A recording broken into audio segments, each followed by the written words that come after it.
Hello there.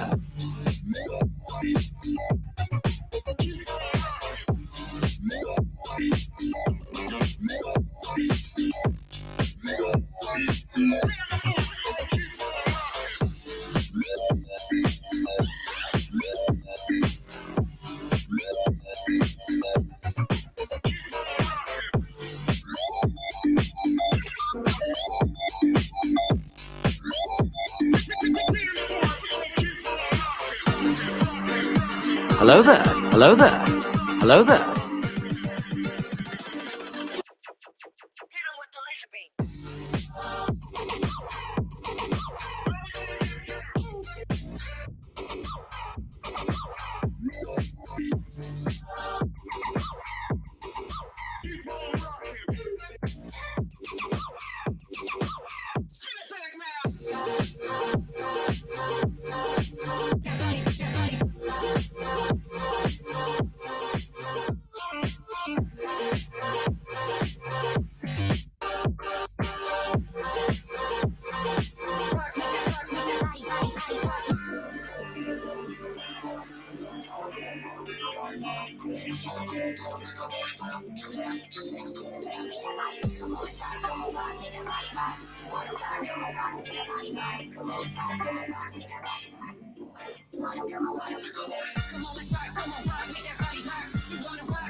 Here comes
Anybody there yet? Hello there. Hello there. Obi-Wan's here. Oh man, I know Cam's in the chat. I know Darren Chibi's in the chat. The Cheebs. The Chiefs. I was telling him. He commented, "Welcome to the Mickey James Nerd Talk," and I was like, "You know, there's a wrestler named Mickey James, right?" If we got Cam and we got Darren Chibi right here in the live stream, who is posting on the Distance Nerdington post? No one? It's a ghost town.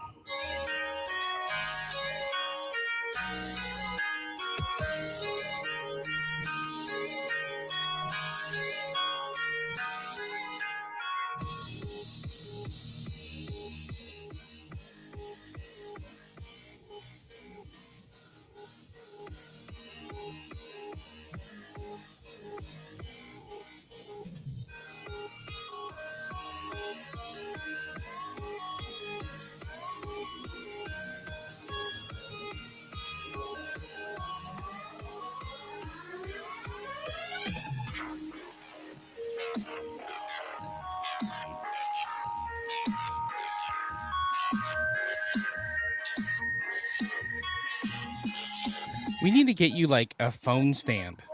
So like when you're live streaming, like building Legos, you can still see your phone. Because I'm always messaging you during the live stream. The issue with that is it's also tethered to my phone, to my computer, Oh. and my computer's behind me.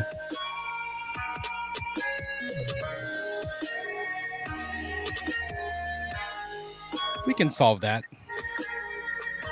Maybe. Get your little iPad, you're happy. Money.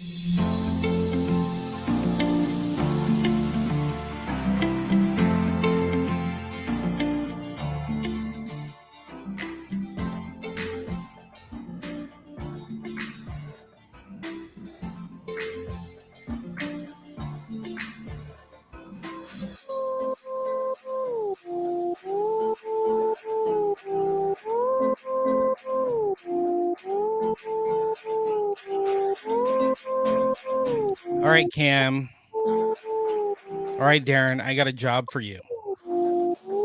I need either of you or both of you to go find us a rumor for the Starting Rumors segment. You do that? I think Cam actually posted something in the Nerdington Post. Well, then he's ahead of the game.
He did, James. 100%. Cam did tag you in that. I'll be honest, guys. You're a little too strong when it comes to the posting game. There's a lot you guys are posting. Some of us work. Some of us have 3 kids. 2 of them are twins. Yeah.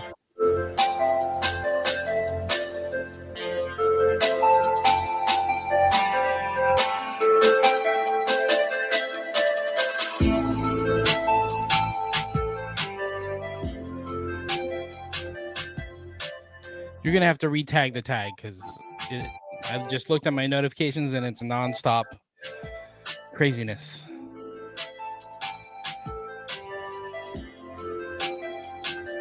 Why?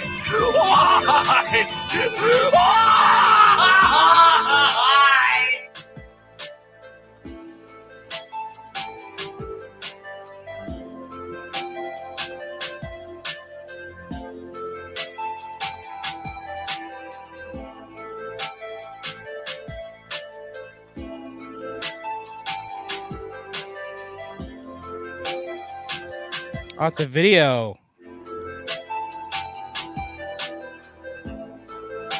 I need an article.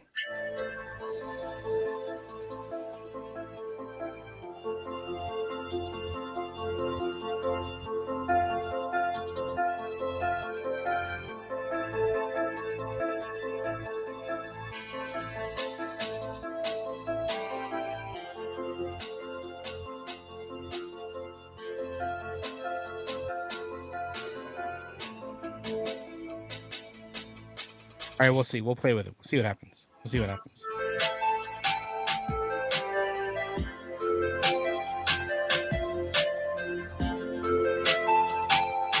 Steve Mead in the building. Hello there. Steve Meezies.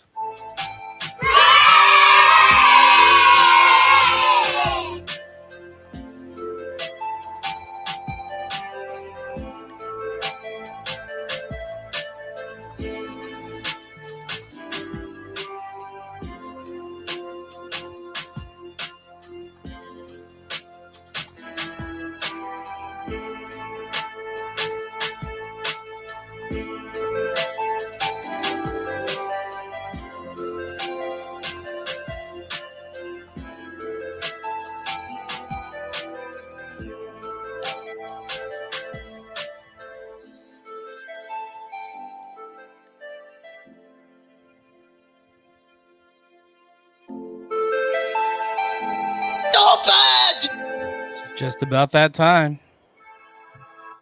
Are we there? Are we there? We're there. Let's just do this.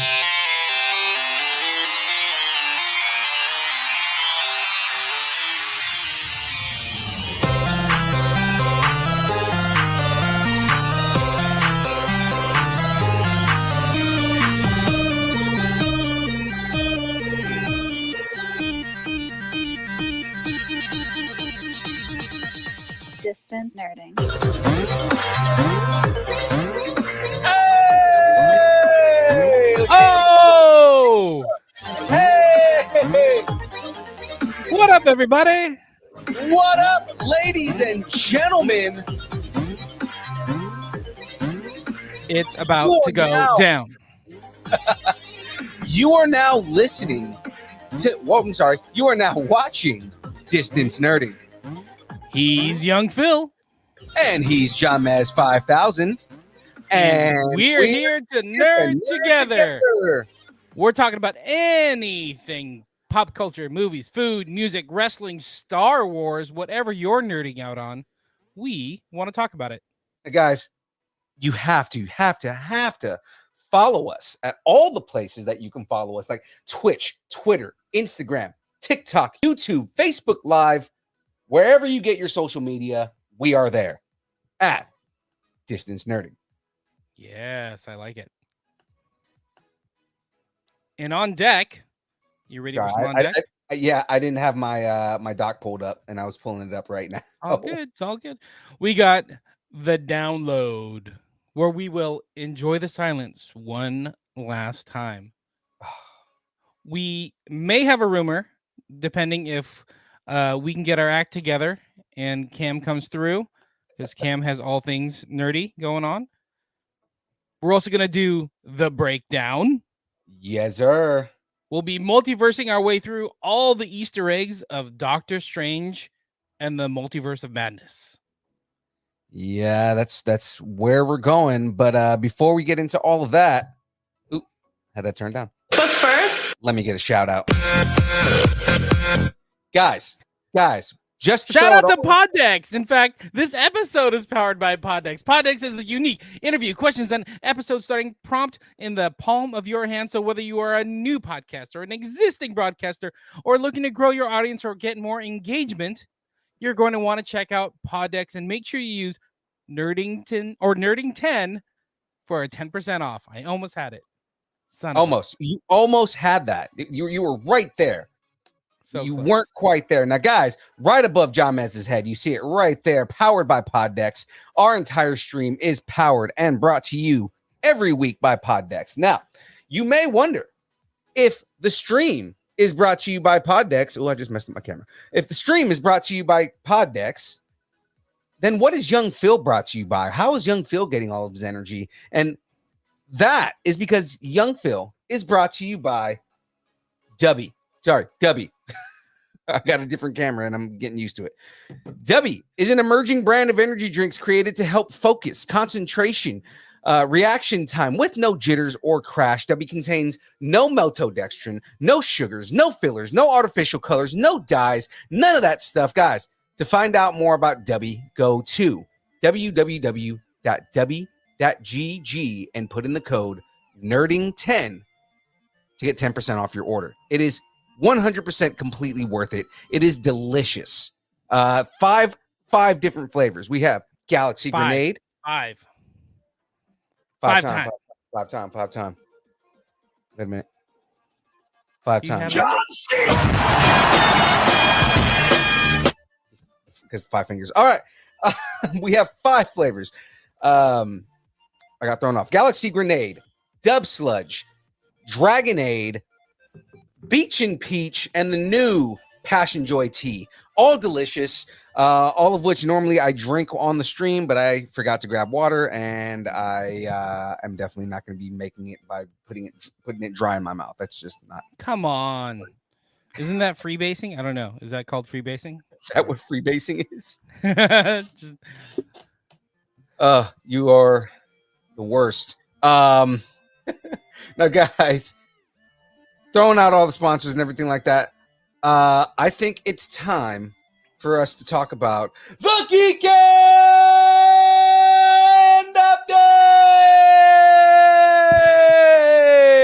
Update!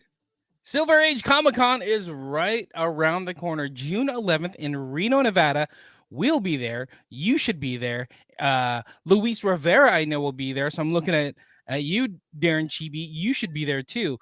SilverAgeComicCon.com for tickets and info. Tons of amazing artists like Luis Rivera. Hopefully Darren will also be there.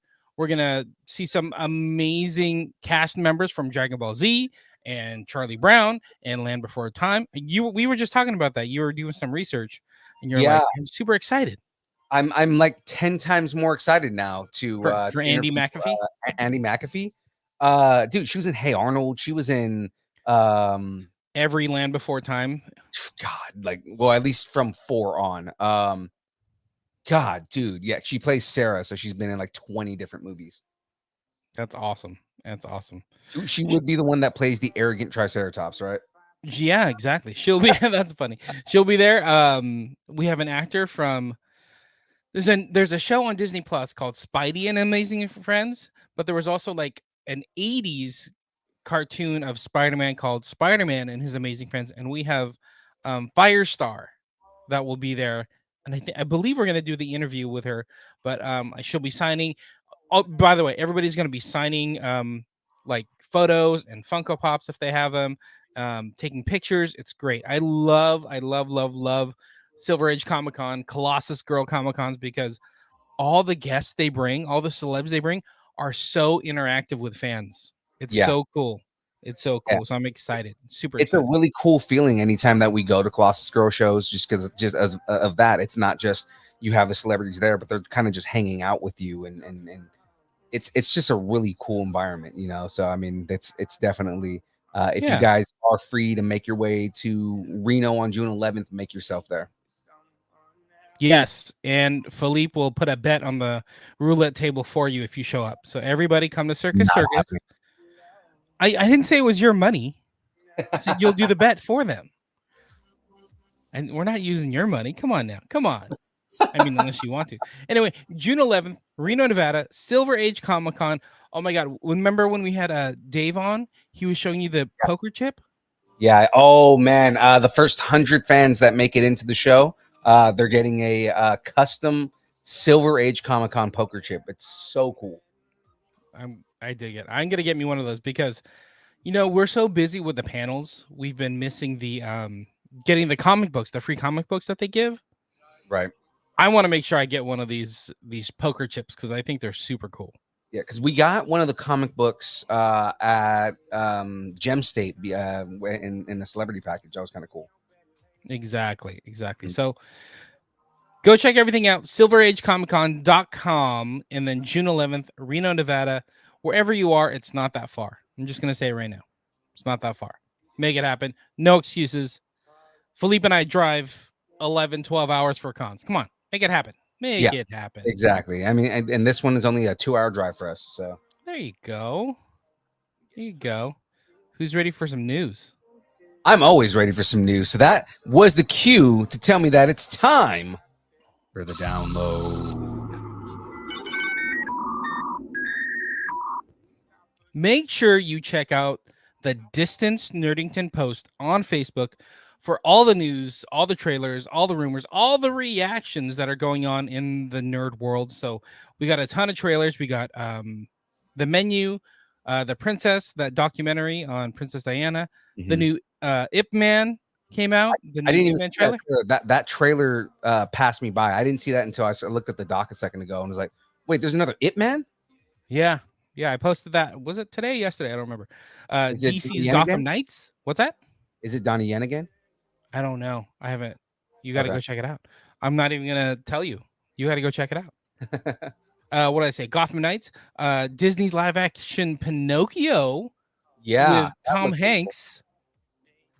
You That know, looked anything with Tom Hanks, I'm kind of halfway in no matter what. You know, it's like, yeah, all right, cool. I just want to see what's going on. At a Star Wars celebration, we got the Willow, the series teaser trailer, which was right. dope. Bad Batch season 2 teaser. I like it. Yeah. There's a True Lies on CBS series that's coming. And then we're going to Oh, man. talk about it a little bit later, but we also got Star Wars Jedi Survivor video game trailer. Yeah. Ooh. That was a pretty big reveal. Not much was shown in it, but I mean, we got Cal Kestis, and that's all that matters. So I know that's pretty cool. And I think I'm kind of bearing the lead, but I think it's only for PS5 and Xbox X series. Series X, yeah, it's next gen only. Next gen only. That's what I was looking for. Right. Thank you, sir. Just adjusting some headphone volume. I sound okay? Yeah, you sound fine. That's right. Fine. I mean, come on. You're supposed to say, you sound beautiful. You sound wonderful, not just fine. You sound well. I mean, you sound fine. Oh, see, that's better. Yeah. Yeah, I like that. That's not bad. That's not bad. Fine. Fine. You sound fine. All right, Fine. starting off with a little bit of bad news. Man. Is this heaven? No, it's Iowa. Boo. The fantastic and talented actor behind films such as Goodfellas, Narc, Field of Dreams, Copland, Iceman, The Many Saints of Newark, Sin City, Ray Blow. Liotta has passed away. Yeah, man. Oh yeah, Blow. Yeah, Blow. Yeah, Place Beyond the Pines. I mean, like there's oh god. Ray Liotta. Oh, fun fact for all the gamers out there, he also played Tommy Vercetti in Grand Theft Auto Vice City. Oh, see, I did not know that. I Yeah, did not he know played that. played Tommy Vercetti. Oh, so sad. So he passed away in his sleep in the Dominican Republic, where he was like filming a movie. Yeah. So the movie is called Dangerous Waters. I don't know how far he got into this movie, how much more he had to do, but he was in the middle of production and he passed away. That's super sad. Yeah, man. He wasn't even that old. He was only 67, man.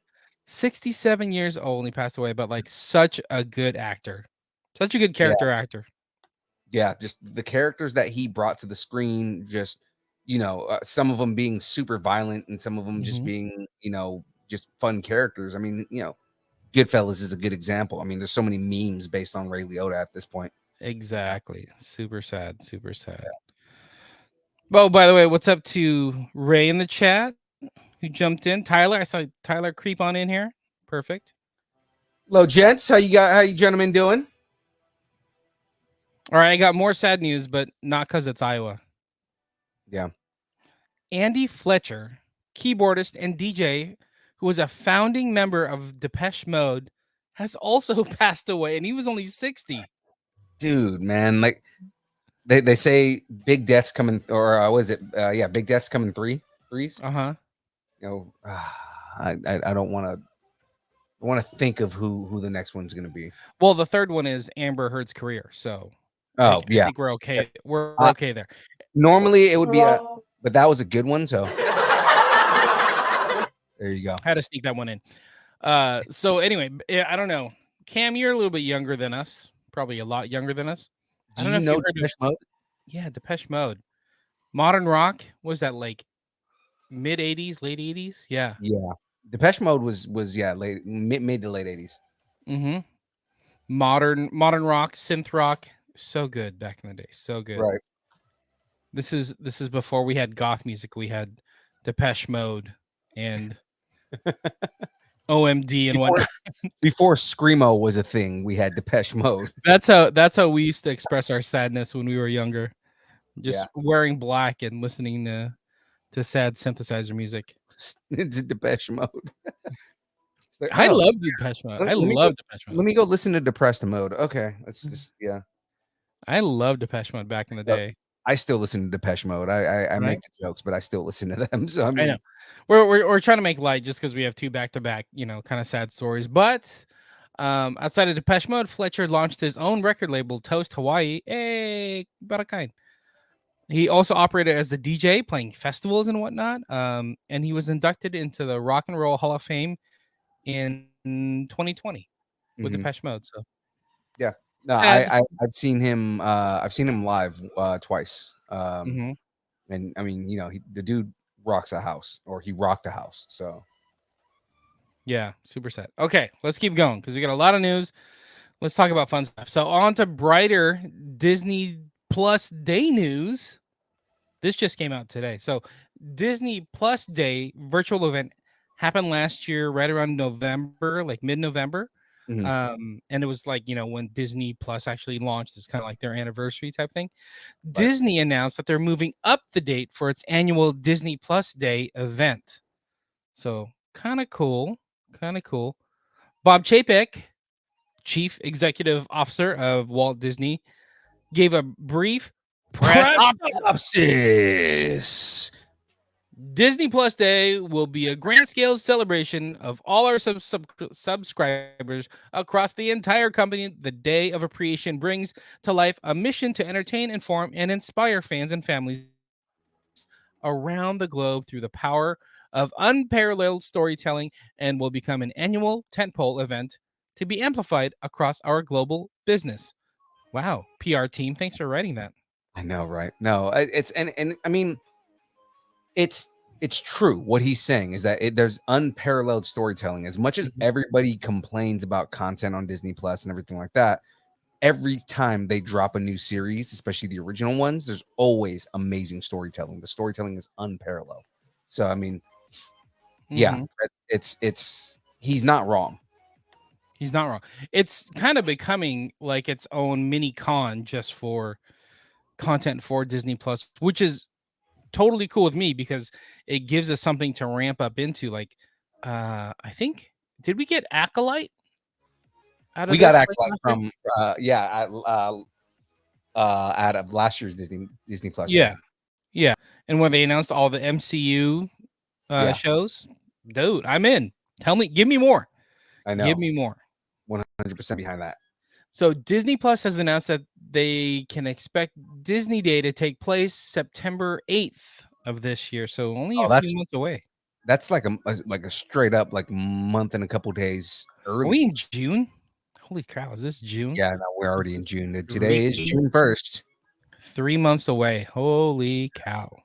Dude, we are now halfway through the year. We are. 2022 has been moving kind of fast, man. I need you to slow down, buddy.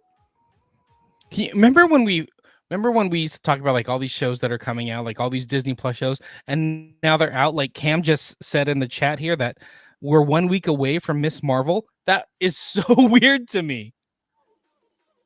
Oh my gosh, 1 week from Miss Marvel. It's so nuts. Klaus D. Cat just said sua sponte. Hell yeah, Rangers lead the way. Yes, that's what I'm talking about, is insider jokes. I don't know what that is. Sua sponte is the Ranger battalion motto. Like the Black Ranger? Green Ranger. Sure. Yeah, no, Army Rangers. Oh, those guys. Got it. Yeah. Sorry. Oh, look, Luis Rivera's in the chat. What up, Luis? Luis Rivera, your ears must be burning. We were just talking about you, and then we'll see you at Silver Age Comic-Con in like a week or so. He said he finally saw Hawkeye and Moon Knight, man. I'm curious to know what you felt about those shows. Oh, and Luis, don't worry. When we get to that, I will warn everybody and let everybody know that the spoilers. We'll have a big spoiler sign on the screen, so that way you know that we're talking about Doctor Strange. So that way you know when to come back. Yeah, we're gonna talk about Doctor Strange. It's been out for a month, but that being said, it's like there's so many like big reveals and Easter eggs in this. We gave it a little bit of extra time, Right. but normally we would have spoiled the crap out of this by now. Oh yeah. Anyways, okay, where were we? Disney Plus Day, September 8th. I'm in. That's awesome. Let's do it. Okay, on to some Netflix news. We're just gonna power right through this. Sony recently revealed that a series adaptation of a PlayStation game is coming called Horizon Zero Dawn, and it's being developed specifically for Netflix. Do you know anything about Horizon Zero Dawn? So Horizon Zero Dawn, it's a Sony exclusive game. I haven't played it, but I've seen like kind of like breakdowns on the story and everything like that. Essentially, it's one of those those storylines where it's so far in the future that people have reverted back um to like hunter gatherers Got it. and like almost like Neanderthals, right? So it's like the whole idea is that they've like you still have like all this new technology, but the world is basically like born again kind of thing. Gotcha. Interesting. I do have a game story opsis. Game story opsis. Horizon Zero Dawn follows Aloy, a brave young huntress in a primitive tribal world where strange, monstrous, animalistic machines roam the wilderness. She finds herself on a quest to learn the truth about her mysterious origin and the state of the world now, today. And the state that the world is in, right? Yes. And that's what I was saying. I guess that's kind of a spoiler where I went right there, but it's the idea is Part of the game, yeah. yeah, she finds out that it's like super super far in the future, but it's also like reverted back to Kind of cool. I like that, we're getting all this IP that kind of has a backstory already, And by the way, Sony also has a God of War series coming for Amazon or and, Amazon. That's what it was on. And Gran Turismo. I don't know what they're going to do with that, where it's going to live, but there's also a series coming for that. Why they tried it with Need for Speed, they didn't do it right. We don't need a Gran Turismo series. Like Gran Turismo's literally it's just a racing game. There's no story behind it. Why? Don't try and make a movie out of every video game that exists because you have the IP. That's just Right. dumb. You know what I mean? Like take something that has a good story and adapt that. By the way, they also have Last of Us for HBO, Twisted Metal for Peacock. Is Twisted Metal, was that like I don't want to say horror game, but like kind of a more adult game? Kind of. Twisted Metal was more of a. Well, it's going to Peacock. That's what kind of stood out for me. Yeah, Twisted Metal. It was violent for the day and everything like that, but it was kind of a racing game, but it had a lot of iconic characters in it, though. All right, it was more it's more like a Demolition Derby game. Gotcha. All right. Anyway, back to Horizon Zero Dawn. I was gonna say, and then there's also a movie adaptation for Ghost of Tsushima, which that actually is probably gonna be badass because if they mess that up, I'll be upset. But like Ghost of Tsushima. Again, it's another Sony exclusive, but it's I think Assassin's Creed, but way more violent. Ooh, okay, all right, interesting. It takes place in feudal Japan. Got it. I'm into it. All right, Horizon Zero Dawn. We have zero info on when we will see the Horizon Dawn on Netflix. Okay. That's what that one gets right there. Don't forget to tip your wait staff, everybody.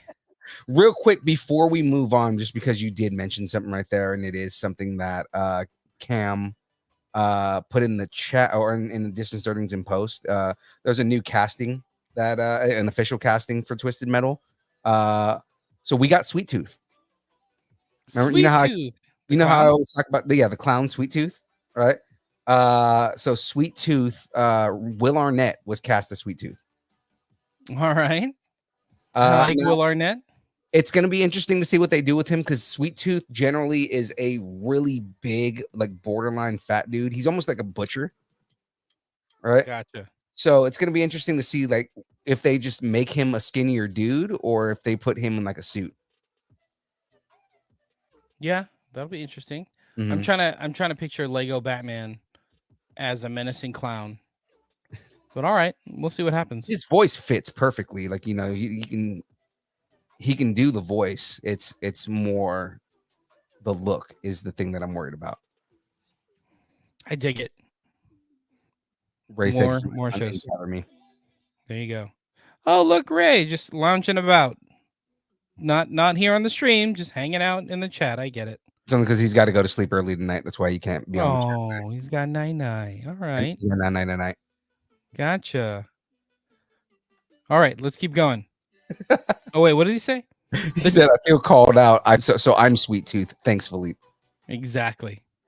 You're our sweet tooth. He is a sweet tooth. All right, let's keep going because we got to get to some Star Wars news because people are wanting to talk some Star Wars. I kind of got a story that came out of Star Wars Celebration. So in snakes, why did it have to be snakes news? Harrison Ford appeared during the Lucas presentation at Star Wars Celebration. I know you wanted to say the line, but hey, Why did it have to be snakes? let me get my line in, and just because you can say it better doesn't mean you get to say it. All right, we all know you could do it better than I can. Just let me have it. Let me have it once. All right, man. All right. Okay. All right. So Harrison Ford, Lucasfilm, shared a first look photo for the upcoming Indiana Jones film. Interesting, huh? Do you see the photo? Yeah, I'm surprised he's not in the wheelchair. They said he was going to be in a wheelchair and he was going to be whipping around. I don't know if you've seen it, but it's a silhouette. He's walking across a bridge. He's kind of stopped at the bridge because, like, how's he going to get down the stairs? He needs some help. Oh, you know what? I think he may have dropped one of his crutches, and that's why he's not. One of his cane. He dropped his cane. Mm-hmm. He's looking for his glasses in the dark. That's sad. That's sad. By the way, John Williams in a museum. John Williams was also there, and he did like a live version of the theme song with a live orchestra. I'm like, oh, that's kind of cool. I guess he did a few of his songs. Yeah, he did. He did the theme from Obi-Wan. Yeah, live there. How cool is that? Mm-hmm. That would have been very cool to see. Okay, Ford also shared that the film is almost done shooting, which is cool. At least productions keep moving forward. James Mangold. Did it stop because he crashed the plane again? I think he crashed his shoulder. Didn't he get like a shoulder injury or something? Maybe, but like every Indiana Jones movie that he does, he at some point he crashes a plane through it. So I mean, like, right, and that's not even on camera. You just expense it. Just get the extra insurance. James Mangold is directing Indiana Jones 5 with Steven Spielberg producing. I have a story rumor opsis. The story of the film is reportedly set in the 1960s during the space race, which has seemingly been confirmed by set photos that have surfaced. Those photos show a big ticker tape parade featuring red, white, and blue prop signs that read, "Welcome back to Earth" and "Welcome back, astronauts." We kind of talked about that a couple months ago, that it was going to be like a new decade and it's him in the 60s kind of thing. Right.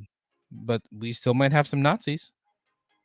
I mean, they would be like they'd be like white nationalist Nazis at that point in the 60s, rather than like like Nazis. In the 60s, he's still dealing with he'd be dealing with the Russians again. Yeah, exactly. Mm-hmm. All right. So Indiana Jones and the Broken Hip. Nope. That's no. Wait. Indiana Jones and Have You Seen My Plane Keys? Nope. That's not it either. No. Mm. Indiana Jones and We May Battle a Ghost in This movie rumor? That's the right name of the movie right there. I'm pretty sure that's what it is. That might happen, right? Yeah, no, that's what they said, that he's fighting a ghost in this one. Fighting a ghost. He's going to fight a ghost to open the movie. Yeah. That's why it's like, it's Indiana Jones and the Ghostbusters. Right. Mm-hmm. Indiana Jones 5 will swing into theaters on June 30th, 2023. So about a year away. Okay. All right. Let's see if you can make it that long. I'm into it. Amy Rivas in the building. What up, Amy? The Rivas. I like it. Mm-hmm. All right. From when things go wrong at Disney to when things go wrong without Disney. This one's a trip. This one's a freaking doozy, man. This is the weirdest thing that has come out in a while. I know, and you have to go look at pictures. I don't Yeah. know if we posted it, but we got it. You have to go look at pictures of this one because it's such a weird one. So the A.A. Milne's classic beloved character Winnie the Pooh has slipped into the public domain. Yeah. So as of 2020, they oh no, as of this year, as of 2022, Winnie the Pooh is officially in public domain. Yeah, exactly. So there's no like copyright licensing issues going on. You can use the name, use representations of the character because it's been what, over 75 years? Yeah. Is that how it goes? Mhm. Since it's been put out. So Well, at this point, it's 100 years. 100 years. Excuse me, 100 years. So which means we're getting a honeypot full of weird stories with the character. This is just, guys, So- if you haven't heard this story, and it's been circulating around the internet, but if you haven't heard this story, just get ready for a doozy. I know. So let's talk about Winnie the Pooh, Blood and Honey, a twisted new horror film inspired by Winnie the Pooh. Oh Ooh, man. so weird, so weird. So Reese Frake Waterfield directed the film, and I have this is so weird. I'm kind of intrigued. This is so weird. I'm intrigued. Opsis. Winnie the Pooh, Blood and Honey. We'll see Pooh and Piglet as the main villains going on a rampage after being abandoned by college-bound Christopher Robin. Oh my God, so weird. Christopher Robin is pulled away from them, and he's not given them any food, and it's made Pooh and Piglet's life quite difficult because they've had to fend for themselves for so long. They've essentially become feral. So now they've gone back to their animal roots, no longer tame. They're like a vicious bear and pig who want to go around and try to find prey. Man. So weird. Dude, did you see what they said? Like one of the scenes in the movie. Which one? Where when you read the article itself, there's a scene where they're standing over Eeyore's grave. Yes. And apparently Pooh and Piglet ate Eeyore. Yeah. I'm so into it. And so the weirder So it gets, messed up, dude. The weirder it gets, the more interested I am. Yeah. This. So good, so good. So the movie was shot over 10 days in England, actually not far from Ashdown Forest, which was the inspiration for 100 Acre Woods in the Winnie the Pooh stories, which is kind of creepy. Oh, bother. Are you going to eat me now? So funny. Don't eat me, Pooh. Don't eat me, Piglet. All right. No date when Blood and the Honey will be spilled into theaters. So weird and messed up, man. I don't know how to feel about this, man. Well, let's see how you feel about this next one. This next story doesn't run on gas or plutonium or even garbage scraps. It runs on electricity. I know you like this one. Oh, I'm so juiced for this. This is one of the first articles that I threw in our our thing. I was like, oh my God, they're making a new DeLorean. Right. So start flexing your flex capacitors because DeLorean has officially revealed its upcoming DeLorean EV, an all-new classic 1980s stainless steel clad gull wing door. That's the best, dude. It's got to be gull wing doors. Wait, it's still stainless steel? I guess so. Oh no, I'm sorry. No, the original one was aluminum. Oh, okay. Yeah. Got it. So I guess it's nicknamed the Medusa. Like this version, DeLorean's just a company, but they have multiple cars. So this one's nicknamed the Medusa, but it's got the gull wing doors that flip open, just like in Back to the Future. So I'm into it, dude. It's so cool. Yeah. They need to come out with a special edition one that has a flux capacitor in it. I know. They just need to do that anyway. Like if you added like, hey, it's just an LED thing that flashes, but it's an extra $800, people would buy it. Have you seen? I think it's either Pep Boys or one of the other companies. They sell a flux capacitor that you can buy and mount in the back of your car. Why don't you have one in the Batmobile? I probably should have one in the Batmobile. We should do that. But I mean, like they do have a flux capacitor that you can buy and put in your car. Mhm. So if you're the kind of person that buys a DeLorean, or like the new DeLorean, you have to put the flux capacitor in it. Exactly. You can buy us tacos for a flux capacitor in Philippe's car. That'd be great. Yeah. That'd be funny. I don't know about cars and specs, but it'll feature 2 large electronically powered gull wing doors that each expose the first and second row of seats. Oh, okay. All It's right. kind of cool looking when you look at the car itself. It looks cool. I mean, Yeah. no doubt about it. It's a DeLorean, and it's new, and it's an electric vehicle. Mhm. Looks dope. So the DeLorean EV is targeting a 100 kilowatt. Is that kilowatt? No. 1.21 gigawatts. Gigawatts. Battery pack. 1.21 gigawatts. All right. Want to get one more out? One. Oh no, he didn't say giga. He says gigawatts. 1.21 gigawatts. So basically, it should go 300 miles on one range of power. That's not bad. Yeah, that's pretty much average right now, right? Yeah, I mean that's from here to LA. So I mean that's not a bad drive there. Well, what I was gonna say, like I think a Tesla will go like 300 miles, something like that. Klaus right there. He said AutoZone has it. Yeah. So if you go to AutoZone's website, you can get the flux capacitor. Done. We're all buying flex capacitors. Putting them all in our cars. I love it. It will accelerate from 0 to 60 in 2.99 seconds. Jesus, and go 0 to 88 miles per hour in 4.35 seconds. God. 0 and 88. They had to put that in there. They're like, oh yeah, we need to know how long it takes to go 88 miles per hour. Dude, think about how fast that is, man. In the late 90s, early 2000s, everybody's goal was to get a tuner and make it a 10-second car. Right? This thing goes 0 to 60 in less than 3 seconds. That's so nuts. That is fast, man. So nuts. Like, Raider Ray is dipping out. Raider Ray, just leave the phone on. Just leave your phone on. Just leave the download happening. Yeah. Walk away. Do whatever you got to do. That's fine. Just leave it on. We need downloads. Anyway, back to the DeLorean. The top speed is 155 miles per hour. That's not like super fast top speed, but it's not slow either. It's definitely not slow. Have you ever gone 155 miles per hour?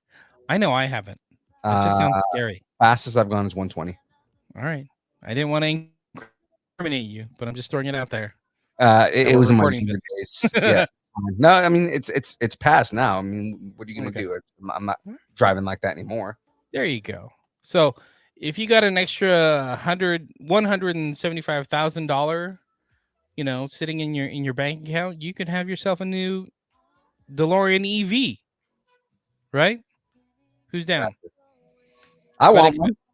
Expect for it in the next couple years. And I guess they have a facility in San Antonio, Texas, where they build DeLoreans now. Nice. I didn't. You know what's funny is like I don't know. Was DeLorean, was that like a German company? No, I thought DMC was an American company. Was it always an American? I didn't know. That's why. I always thought DMC was an American company. No, it's French. Oh, interesting. Okay. Now it's French Texas. Yeah, I know, right? There you go. I thought DeLorean fed on garbage. No, that was that was a fusion generator. The garbage was converted into energy and using fusion. And it was still, remember, that sucker was electrical. Right. I like it. Yeah. Okay. Yo, Adrian. We got a teaser poster for you. That's pretty good. You don't need, see, you don't need to do it. I nailed it. Yo, Adrian. Oh, we did it. Could have just said I nailed it, and we could have moved on. Nailed it. All right, we got a new promo poster that has been revealed for Creed 3. I didn't even know they were on 3 now. Which has Michael B. Jordan returning as Donnie Creed. All right, cool. Or Adonis Creed was the name there. Oh, there you go. I dig that they shortened it to Donnie though, so that's fine. Yeah, there you go.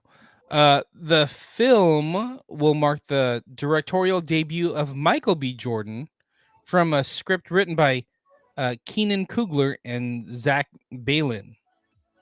Keenan Coogler. Is he Is related to Ryan Coogler? Ryan Coogler? I think so. Because I know Ryan Coogler is now just an executive producer on it.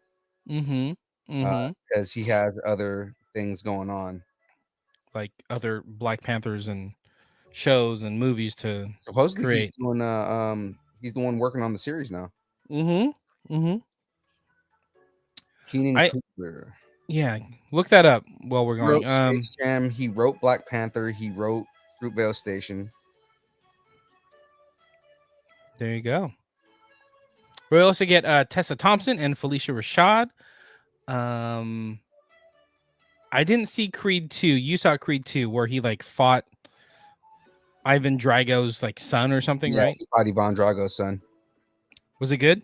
Did you like Creed 2? It was okay. The first one was definitely better. Okay. We'll see how he does directing a film. He's kind of like that guy that's breaking out. He's pulling a Kevin Hart where he's like doing everything now. Well, like you know? yeah, I know, but like he's also like he's also working on a Superman movie. He's also exactly. He's doing a couple of different things. And acting and producing and running a company. So he's got it all. So Creed 3 is actually the first movie in the Rocky franchise that will not feature Sylvester Stallone. Right. And that was like early on. They had mentioned that Sylvester Stallone's not going to be involved in this one. That's kind of sad, like end of an era. Yeah. But anyway, Creed 3 will enter the ring just in time for Thanksgiving on November 23rd. All right. Still trying to look up if Keenan Coogler is related to Ryan. Let's just say yes. All right. Because this is what you do with the news. You peck and you peck and you peck. I see what you did there. Time to get your wands ready. And I'm not talking about you Potterheads. All right. During the big Lucasfilm presentation at Star Wars Celebration, we got the first teaser trailer for the Willow series for Disney Plus. And I'm so about this. You know what? I've seen a lot of people complaining about it and like, oh, what? we don't need it or anything like that. Like I'm all for this. I want a new. Why would you not want this? That was a fun movie. Which, by the way, Val Kilmer just announced that he's going to be in the second season. Right. So he's coming back as Mad Mardigan. And I just got it right here. So Keenan Coogler is actually Ryan Coogler's younger brother. Oh, see? There you go. Look, Double A's chiming in. No Slice Stallone, I don't want it. He's a purist. You just want Rocky to be, you want him to be the new you're a bum, Rock. Mickey? You want to be Mickey? He'd be the new Mickey Rooney. Yeah. All right. Back to Willow. The series takes place years after the events of the original Willow film, which is cool because I like that it's a continuation. And it introduces all new characters to the enchanted realm of fairies, queens, and two-headed Eborist monsters. And Willow Ufgood is in the movie or in the series, and that's all that matters. We get Warwick Davis back as Willow Ufgood. And I'm assuming at this point that he is a master wizard, right? I think he is. I watched that like behind the scenes special that they did. Was that during Disney Plus Day? It might have been. I think from last year. Yeah, I think that was Disney Plus Day where they did a little bit behind the scenes. And I think he's supposed to be like the one where he's walking around the table and saying hi to everybody. Yes. Yeah. That's the one. Yeah. All right. Jonathan Kasdan, who also wrote Solo, wrote the pilot episode and will be acting as showrunner alongside Wendy Miracle, who also show ran Arrow, which is cool. And by the way, Jonathan Kasdan is the son of whatchamacallit? Of Kasdan that did Empire Strikes Back. Empire Yes. Strikes Back. Yeah. The epic fantasy adventure will bring the magic back to Disney Plus on November 30th. Dude, Hello there. all this stuff is such like right around the corner. It's crazy to me. Yeah. No, man, it's right here. I'm excited for it. Again, I'm more excited because we're gonna be getting these iconic characters back. You know what I mean? And then I mean, Willow was one of those movies that I watched a lot. I had it on VHS when I was a kid, so I used to watch it a lot. Right? Mm-hmm. I tried turning on the Ewok adventure, like the cartoon for the kids, and like I got 1 out of 3 interested. I'm like, all right, I'm I tried. assuming it was chemo. No, it was Kaya. She was the only one interested, yeah. But it was all right. It was cool. Honestly, it doesn't hold up. So there you go. I would assume it doesn't. Double A coming in with a joke. So how come he's not on the stream doing these jokes? Willow, I'll take shows 30 years later that no one asked for 800, Alex. He's always got a Jeopardy. Suck it, Trebek. Yeah, and that's the whole thing. So Aaron Watson said, you only watched it for Mad Mardigan. He made the movie. Yeah, and Mad Mardigan's going to be in season 2, so more reasons to watch it. Yeah. Ice Man. All right, let's get on to some Star Wars news. Let's do it. Hello there.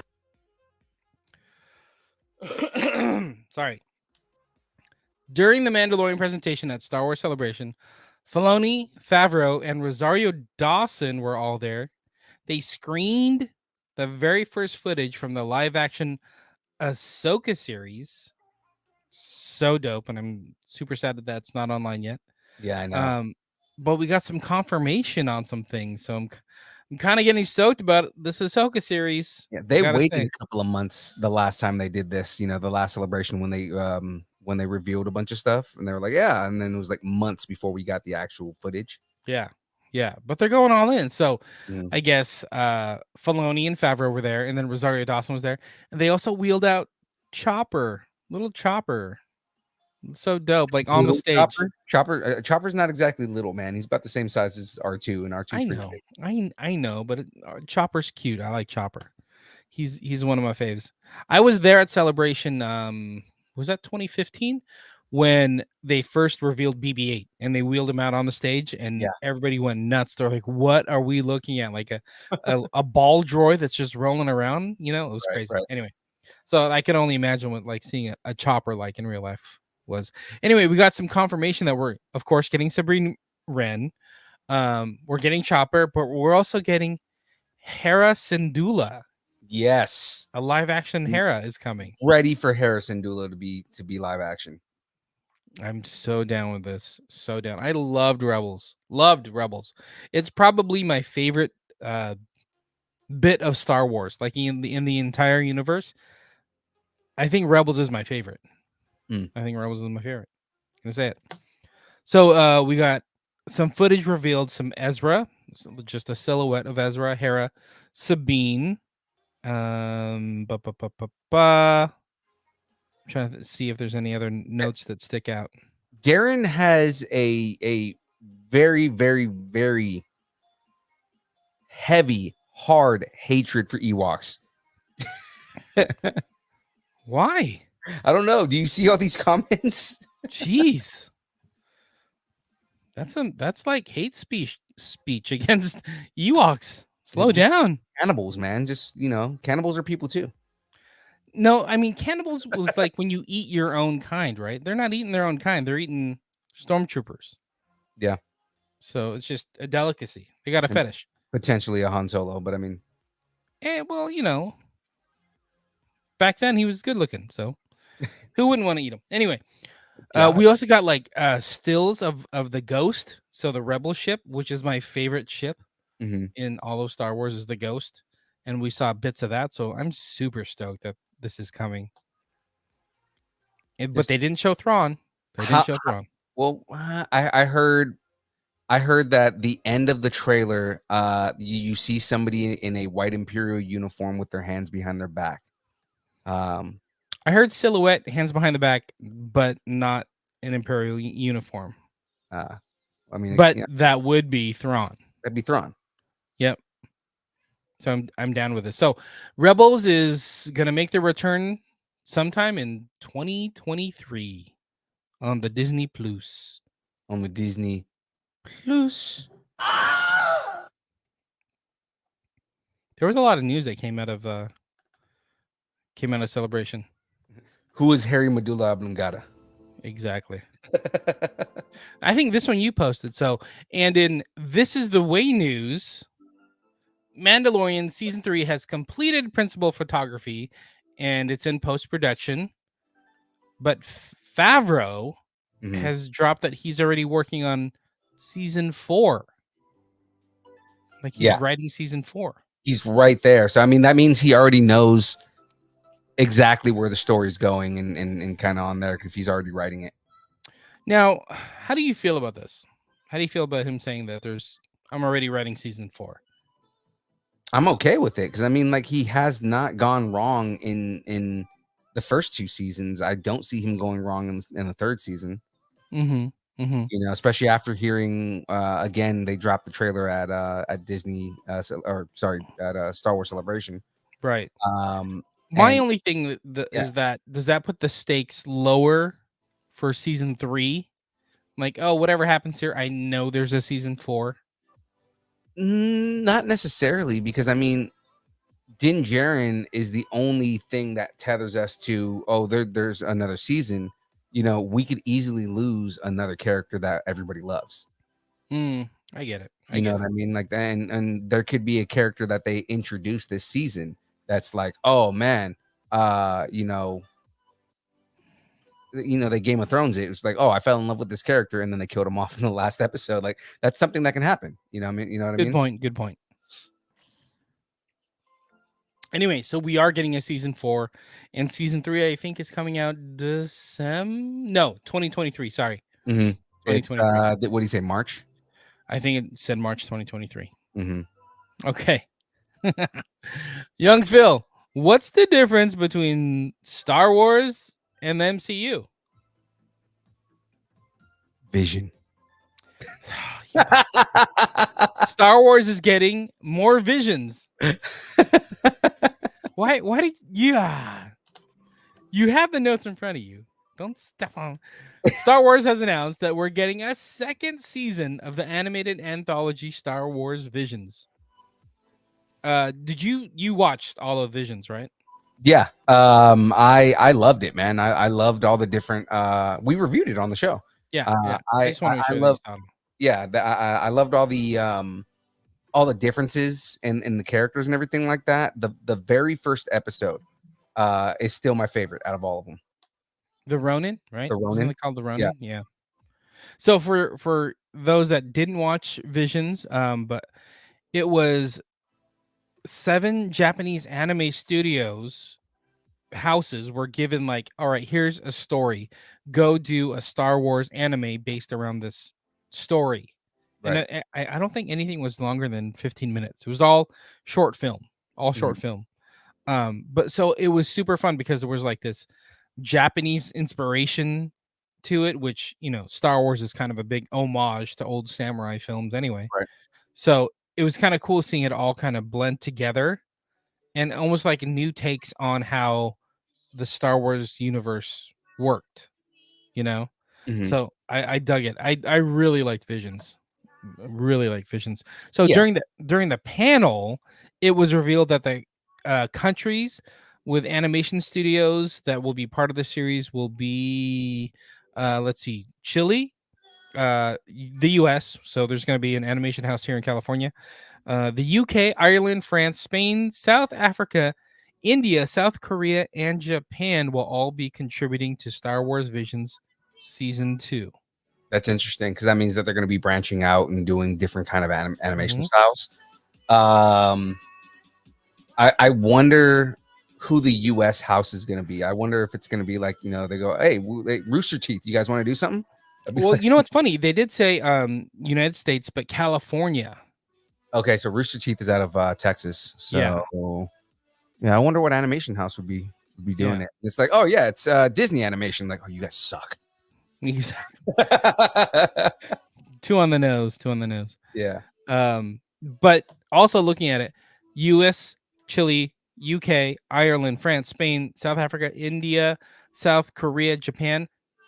We're getting at least 10 episodes in the next season.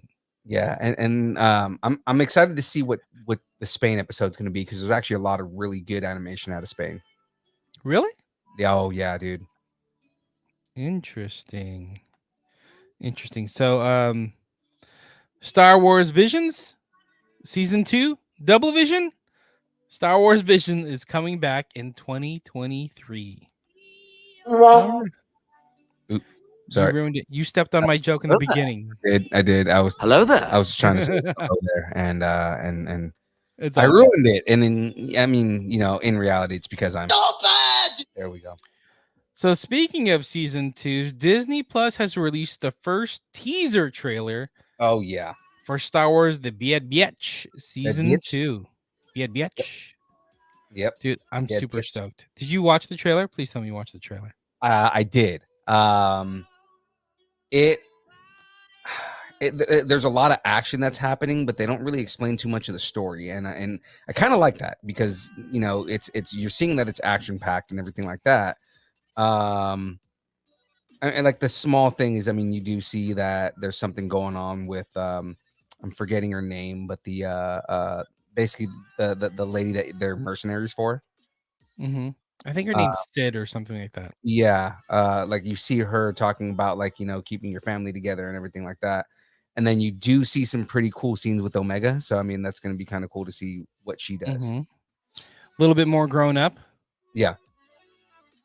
All right, I have a Clone Force 99 Opsis.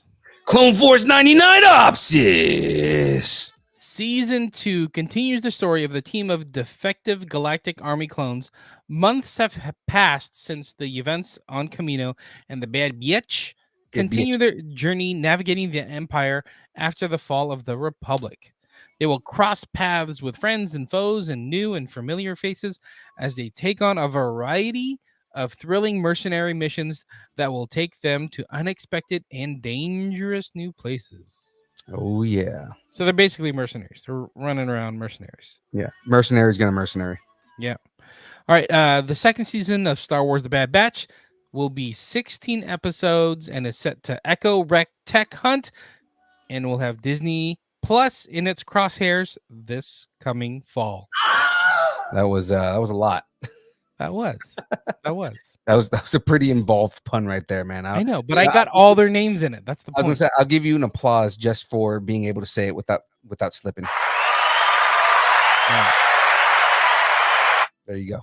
Let's move on to some new Star Wars show news. There's all these shows coming, and there's still new shows that they're making for Star Wars. It's crazy. Crazy. So we're getting a new Star Wars kids series called Star Wars Young Jedi Adventures. Right. Interesting. By the way, Klaus said, sounds like you're saying it in Russian, how batch is being said. No, where it's actually New Zealand. It's Kiwi. Yeah. Bitch. Yeah, because they say it like that because Tamora Morrison is Kiwi, right? Mm-hmm. So it's all kind of inspired by him, and then D. Bradley Baker kind of adopted it, and now it carries over into Are you part of the Bad Batch?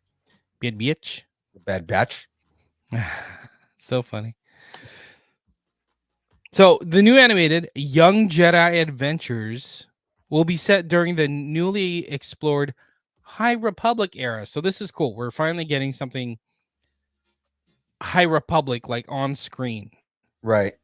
Which takes place like centuries before Phantom Menace, New Hope, all that, all the stuff we know. So right. I mean, 100 years before the events of the Battle of Yavin, right? Yeah, I think it's like farther. I think it's like 200 years. because Okay. the only person we know is like Yoda, Yoda. that's Mhm. alive. I think Chewbacca technically could be alive. He would be super young though. Yeah, because he's like 248 or something like that. Yeah. Anyway, but that's kind of cool that we're getting finally something from High Republic. So we Yeah. have a Padawanopsis. Padawanopsis. The series will follow a group of younglings as they study the ways of the Force and become Jedi and learn compassion, self-discipline, teamwork, patience, and friendship. The Jedi in training will tackle topics of compassion, self-discipline, teamwork, patience, friendship, and the show will feature an appearance by Yoda. Oh, Oh, so cute. kind of cool actually. All right. I mean, yeah, we're getting a show with Yoda, and it's like all new Star Wars stories. I'm kind of down. Right. Okay. Clouded by the dark side. Exact release date we have not. No, we do. Star Wars Young Jedi Adventures Spring 2023 will debut in 2023. Will both air on Disney Plus and Disney Junior. It will. Silence there is. Enjoy it, I do not. Bad imitation of me, that is. Not good. Not good. Okay. All right. All right. If we're gonna start judging here, judge me. You will not. Judge you, I will. Mm. Speak like me, you don't. All right. All right. Voice elitist. Let's see. So spring of 2023. So we're like a year away from another new show, and it's the High Republic. I'm into it. Yeah, no, and I mean any new content that doesn't involve the Skywalkers is always fun. Speaking of new shows, Expelliarmus Me Dumbledore is going to a galaxy far, far away. I just watched the new Secrets of Dumbledore movie. Okay, it was like Expelliarmus Me Dumbledore. Ugh. Ugh. So another panel during Star Wars Celebration, it was announced that Spider-Man trilogy director John Watts Mhm. is getting a Star Wars series, and it's entitled Star Wars Skeleton Crew. Okay, Interesting, right? Right. I'm not against it. And they said it was pitched as a galactic version of like classic Amblin coming of age adventure films in the 80s, so like Goonies, right? Mhm. You, So you see the bar at the bottom, right? no, I'm reading storylines. Goonies never become one with the Force. Okay. Okay. So it's supposed to be this coming of age story. Like I'm into it. Let's talk about it. The series will also star Fantastic Beasts actor Mhm. Jude Law. Mhm. So we're getting He's Jude like Law in He's like a the Star Disney Wars. actor at this point because he was also in Captain Marvel. That's true. But then he's also on HBO Max right now in Secrets of Dumbledore. Right. So he's kind of two-timing on Disney. Yeah. Yeah. Right. And the next thing he's gonna do is go to DC, and he's really gonna piss people off. Mm-hmm. So this, I guess, is going to be a young adult series, Mhm. in the same vein as like Goonies and stuff like that. Mhm. Currently in development by John Watts and screenwriter Christopher Ford, who also penned Okay. Spider-Man: Homecoming. So I'm kind of into this. I really love the new Spider-Man series. Yeah. So I'm kind of into it. Yeah, it's good. I mean, the stuff that they've come up with for Spider-Man, I feel is good. Some people don't like it, but I feel like it's good. I feel like it fits with not only the aesthetic, but it's like the best version of Spider-Man. So Yeah. And it feels fresh, even though we kind of know some of it. It right. still feels fresh. Anyway, I have a May the Force never say diopsis. May the Force never say diopsis. Also, Klaus, thank you for stepping in, man. You be safe out there, man. Be safe. Thank you, Klaus. All right, the story will follow 4 young kids from a tiny little planet, and they end up getting lost in the Star Wars galaxy, and they embark on a journey to find their way back home. Jude Law also stars in the series, but we don't know what kind of role he will be playing. Interesting. Is he good? Is he bad? He can be both. He's gonna be Sloth. Mm-hmm. Hey, Baby you Ruth. guys. Hey, you guys, Baby Ruth.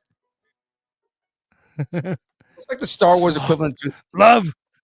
Chunk. what's like the Star Wars equivalent of a Baby Ruth? Like Death Sticks. Fantastic. Baby Ruth. Ronto Rap, maybe. Ronto Rap. Yeah. Ronto Rap. Darren Chibi says that James, you sound just like Yoda. See? Thank you, Darren. Sound like Yoda. He does not. The crew will get together sometime in 2023 on Disney Plus for Skeleton Crew. All right. So we're putting the skeleton crew together. I wonder what they're supposed to be like guarding kind of thing, because that's what a skeleton crew is. Or maybe not like guarding, but like they're they're working something, right? Like a skeleton crew is like a bare minimum team for something that you have to do, right? So I wonder what that's gonna be about. Yeah, interesting. Okay. All right. All right. This one gets a little interesting. This one I didn't even know was going to happen, but I guess it's kind of a spoiler alert that Liam Neeson Oh, is is it a back. spoiler? Hold on, are we getting spoilers? Hold on. It's kind of. Spoiler alert! Spoiler alert! Okay, but not a real spoiler. Yeah. So Liam Neeson is back in the Star Wars universe, kind of. So it was announced by Filoni during the Tales of the Jedi panel at Celebration that Liam Neeson is officially back as Qui-Gon Jinn in a new anthology series called Tales of the Jedi. Right, and I know this was the new animated show that he said that he was been working on for like the past like year or something like that. So I'm excited to see what it's gonna be. I mean, he's coming back as a voice, but I mean, it'll be interesting to see like what the story is. And he will not only be back, he's going to be playing a younger version of himself, right? Because part of the Tales of the Dark Side will deal with like young Count Dooku, so we're also getting younger Qui-Gon Jinn, right? Padawan. So yeah, it'll be kind of cool to see. Like we'll probably end up seeing like Master Sifo Dyas for the first time. We'll probably end up seeing, Count Dooku in his glory days. Mace Windu while he's younger, things like that. Kind of cool to see, like a lot of these Jedi Masters while they're what I want to see is these Jedi Masters in their days as like early knights. That would be kind of cool. Yeah. So on top of that, Liam Neeson's son will be voicing the younger version of Qui-Gon. So they're keeping it in the family. That's kind of cool, right? Like, so we'll probably see like Padawan version voiced by Liam Neeson's son, and then we'll see also kind of a slightly older Liam Neeson or Qui-Gon Jinn, with a younger Dooku. I'm down. I like it. I wonder if his son, because I'm assuming his son grew up in the US, like how Ewan McGregor's daughter grew up in the US. Maybe. I wonder if he's putting he starts putting on that that Irish or is it, I don't know, Scottish, the Scottish accent from his dad. He probably picks up some of it. You know what I mean? He can probably imitate it, just like I can imitate my dad in his Spanish accent. So I mean, exactly. Did you want to do some of the Spanish accent right now? No, my dad's accent is so thick you can't understand anything that he says. Like how thick? What do you mean thick? Like Aaron thick? Like 3 C's thick? 4 C's, man. Like oh, jeez. Yeah. Easy on the C's. Okay, the series will also tell new stories involving Mace Windu, Anakin Skywalker, and Ahsoka. It will consist of 6 episodes, and it will span like years. So we're getting like little pockets, and essentially we're getting a Dooku story and an Ahsoka story. Like Right. they showed some stills from it, and it had like literally baby Ahsoka in Huh. it. So it's Oh, that's interesting. right. Because she would have been taken as a baby to be a Padawan. Okay. Yeah. But so it's not like all like one little story. So some stories include Ahsoka's birth and childhood. Some stories set at the Jedi Temple, a reunion with Anakin and Ahsoka, Count Dooku fighting with Mace Windu, and more. That'd be a cool story. Like I said, I mean, hopefully we get to see characters like Cypher Diaz. We get to see characters like, especially like if they're doing like a Tales of the Dark Side at some point, then we get to see like, what was Sidious's master's name? Plagueis the Wise. Mm-hmm. Got it. That would be dope to see like those characters finally like, we have them in books, but it'd be kind of cool to see them like, in a visual medium. All right, Tales of the Jedi will quite likely arrive sometime in the fall of 2022. Oh, that deserves a full on. That was a good one. Oh, there you go. That was a real good one. All right. The last itty bitty beady one bit of Star Wars news, and it's coming on the gaming side. We kind of talked about this at the top. So during Celebration, Respawn Entertainment and Electronic Arts released the first teaser trailer for Star Wars Jedi Survivor, which we posted in the Nerdington post. So excited for this. So this is a sequel, right? So yes, give me a little bit of backstory about Star Wars Jedi Fallen Order. Cal Kestis. So he was like, he's not Sith, but he's also not. Well, no. So Cal Kestis is another Padawan that survived Order 66. So what it is he goes into hiding. He he kind of goes to a junk world and is like, he junks out like old Imperial vehicles and stuff like that. But basically he gets hunted down by the Inquisitorius. So you see a lot of those Inquisitors and everything like that coming after him. And he has to escape. He ends up teaming up with she's almost a smuggler, but she's a former Jedi that she cut herself. She cut off her connection from the Force, so she no longer has a connection to the Force at all. She cannot use the Force for anything. But she teaches Cal, like almost finishes his training kind of thing, because she was a Jedi Knight, so she like kind of finishes his training. And she like at one point she actually brings like reconnects herself to the Force and like lightly uses the Force, but like it almost kills her because like it was like super weak in it at that point.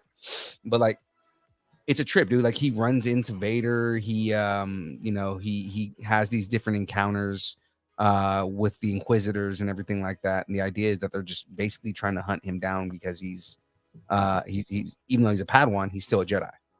Right. It's either you're with us or against us. Right. Yeah, so it's a really good game, man. I'm excited to see what they're gonna do with Survivor. I couldn't tell who it was in the back of the tank, but at the end of the trailer, but I know it's gonna be somebody who's gonna be a big deal. I'm looking. His master in the first game was the same race as Zeb. I forgot what planet he's from. Oh, I forgot their name too. Yeah, but he was the same race as Zeb. Interesting. But doesn't he turn to the dark side or something? Or is it? No. Oh, he doesn't turn to the dark side at all. Got it.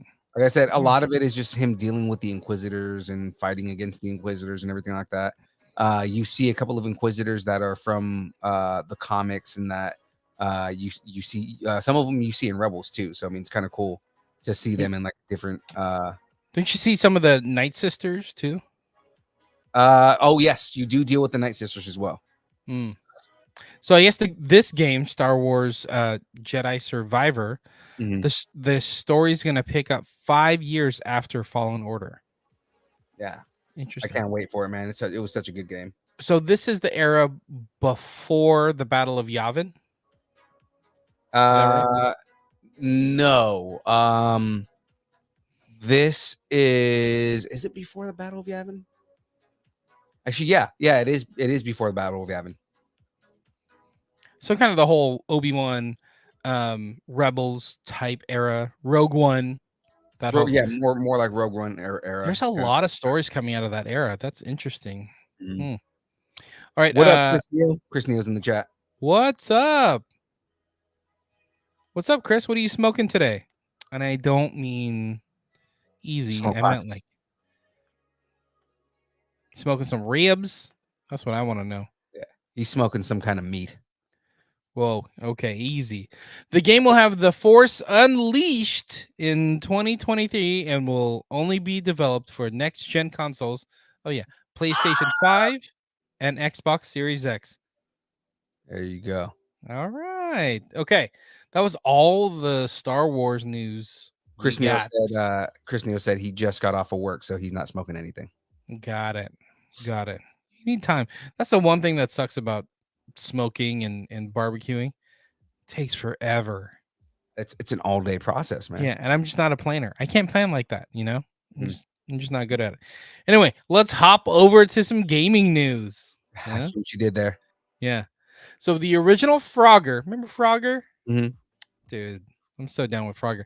Debuted back in 1981, Mhm. and it quickly became a fan favorite. Frogger is one of the long-lasting franchises in all of gaming. Yeah, man, it's on everything now. Like you can get it on your phone. They have it on it's on Nintendo Switch. They have like updated versions of it on consoles and stuff. Like Frogger's been running, man. Mm-hmm.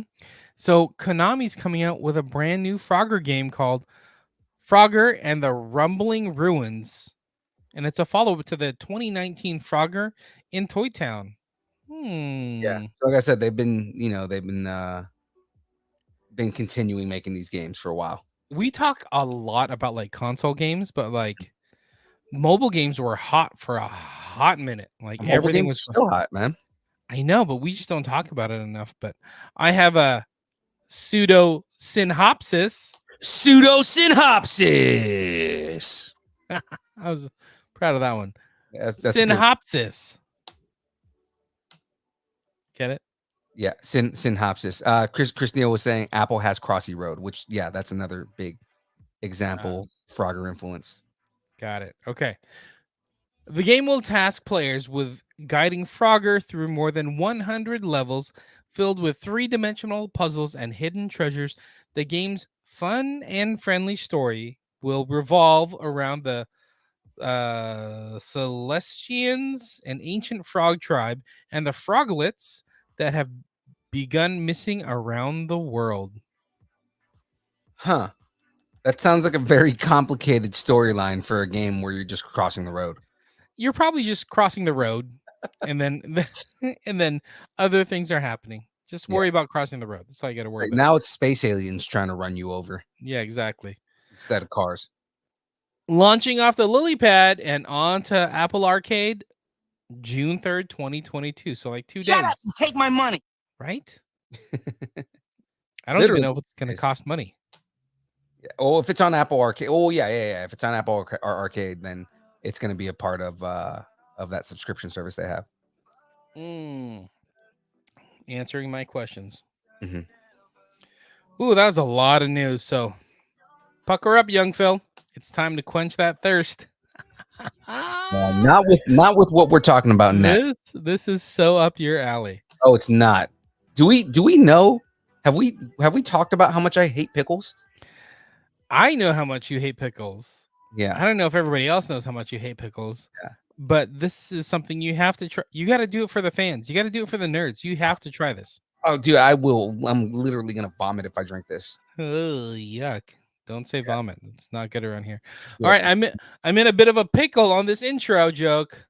No easy way to intro this, but Mountain Dew announced that they will be releasing a pickled flavored soda. Nope, I'm out. Sorry, no, you have to stay in. You're in it. Nope. You have to stay with us. No, not at all. This is part of the gig. That's it. I quit. I'm out. Oh, okay. It's just me. I guess I have to try the pickle soda. All right. I guess I'm gonna do the pickle soda, everybody. You drink So that. That's not something I will drink. See, even Chris Neal said ew. pickle soda. I know some people drink pickle juice. Like what is it called? A pickleback? Like Jackie they does picklebacks. She likes. what is it like? You take a shot and you do a pickleback chaser? It's usually with whiskey. Come on. See, she'll try it. She will. I'm not going to drink that. Maybe I that's love what we do. Mountain Dew, but that is nasty. Maybe that's what we do. We buy some, get her in here, maybe throw some at you. We we haven't done a taste test on the show in a while, so that might be something we Exactly. have to do. Exactly. And Double A says you got to try everything at least once, so he's got to try the pickle soda. See, even Cam Smith said no. That sounds gross. Mhm.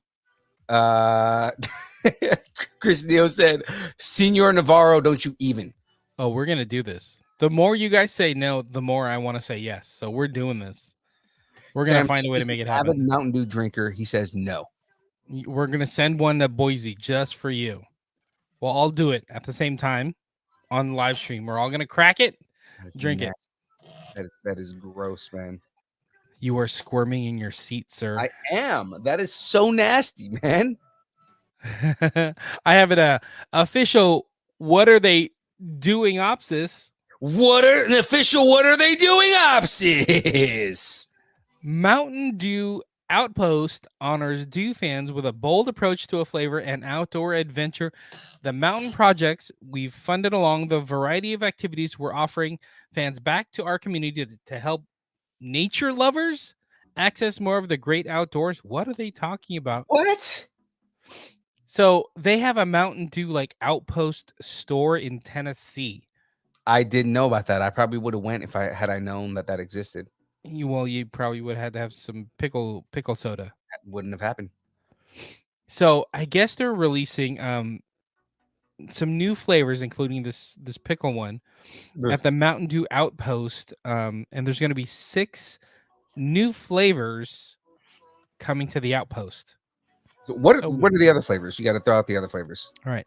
So in addition to the pickle flavor, which is described as sour sweet complement to Southern barbecue. Interesting. Mountain Dew is also testing flavors for apple cinnamon, s'mores, elderberry, huckleberry, and some kind of summer pop flavor. I'm so confused with all this right now. Why? Yeah, I don't know. I thought it was confusing with the pickle, and they just kept more confusing with this s'mores flavored soda. I mean, technically, Coke has a s'mores flavored soda right now. So yeah. So I don't know why. Are they based in Tennessee? Is this what's going on? possibly, I'm not sure. Why is this all about Tennessee? Tennessee. Remember that song? Mhm. So Sean Lindsay, executive director at Doe Mountain Recreation Area, said, as Doe Mountain's popularity begins to increase during the start of the summer, this is the perfect time for Mountain Dew to revisit its roots and encourage those who are local or traveling to get outside and visit our mountain. The new programs and activities we can introduce as a result of the Mountain Dew Outpost ultimately benefits tourism for the entire state of Tennessee. So you can, I guess, only get this at the Mountain Dew Outpost in Tennessee. So I think you're off the hook. Unless you want to go back to Tennessee. I have to see where this thing is at. Like if it was even close to where I was. Are you looking it up? I am. Mountain Dew Outpost. And I guess it will be available starting June 4th at the Outpost itself. So I guess they're just trying to drive traffic to Tennessee.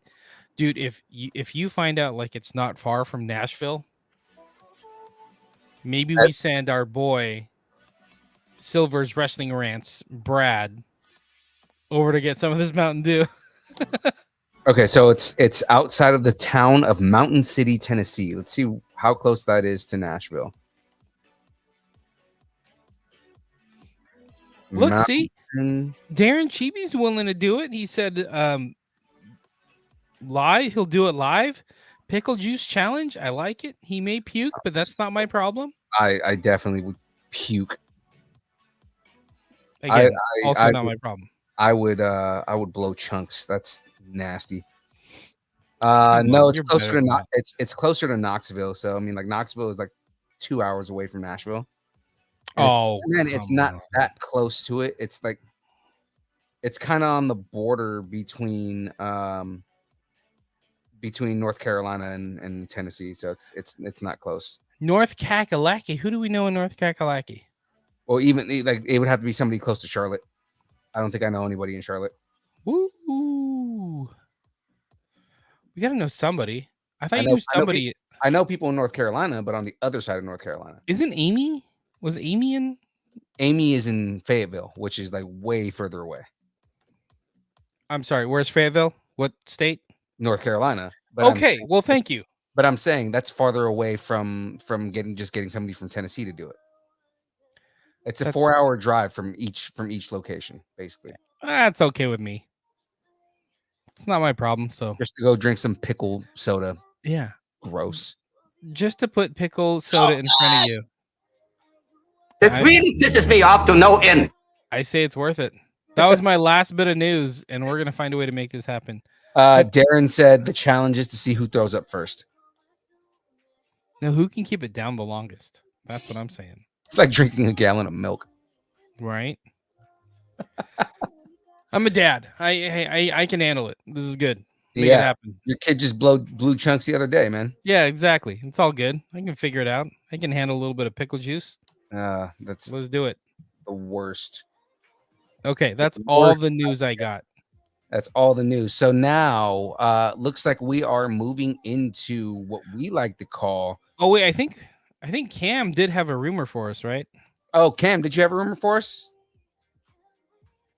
I think Cam did have a rumor. Wait 1 second. 1 moment, please. 1 moment, please. 1 moment, please.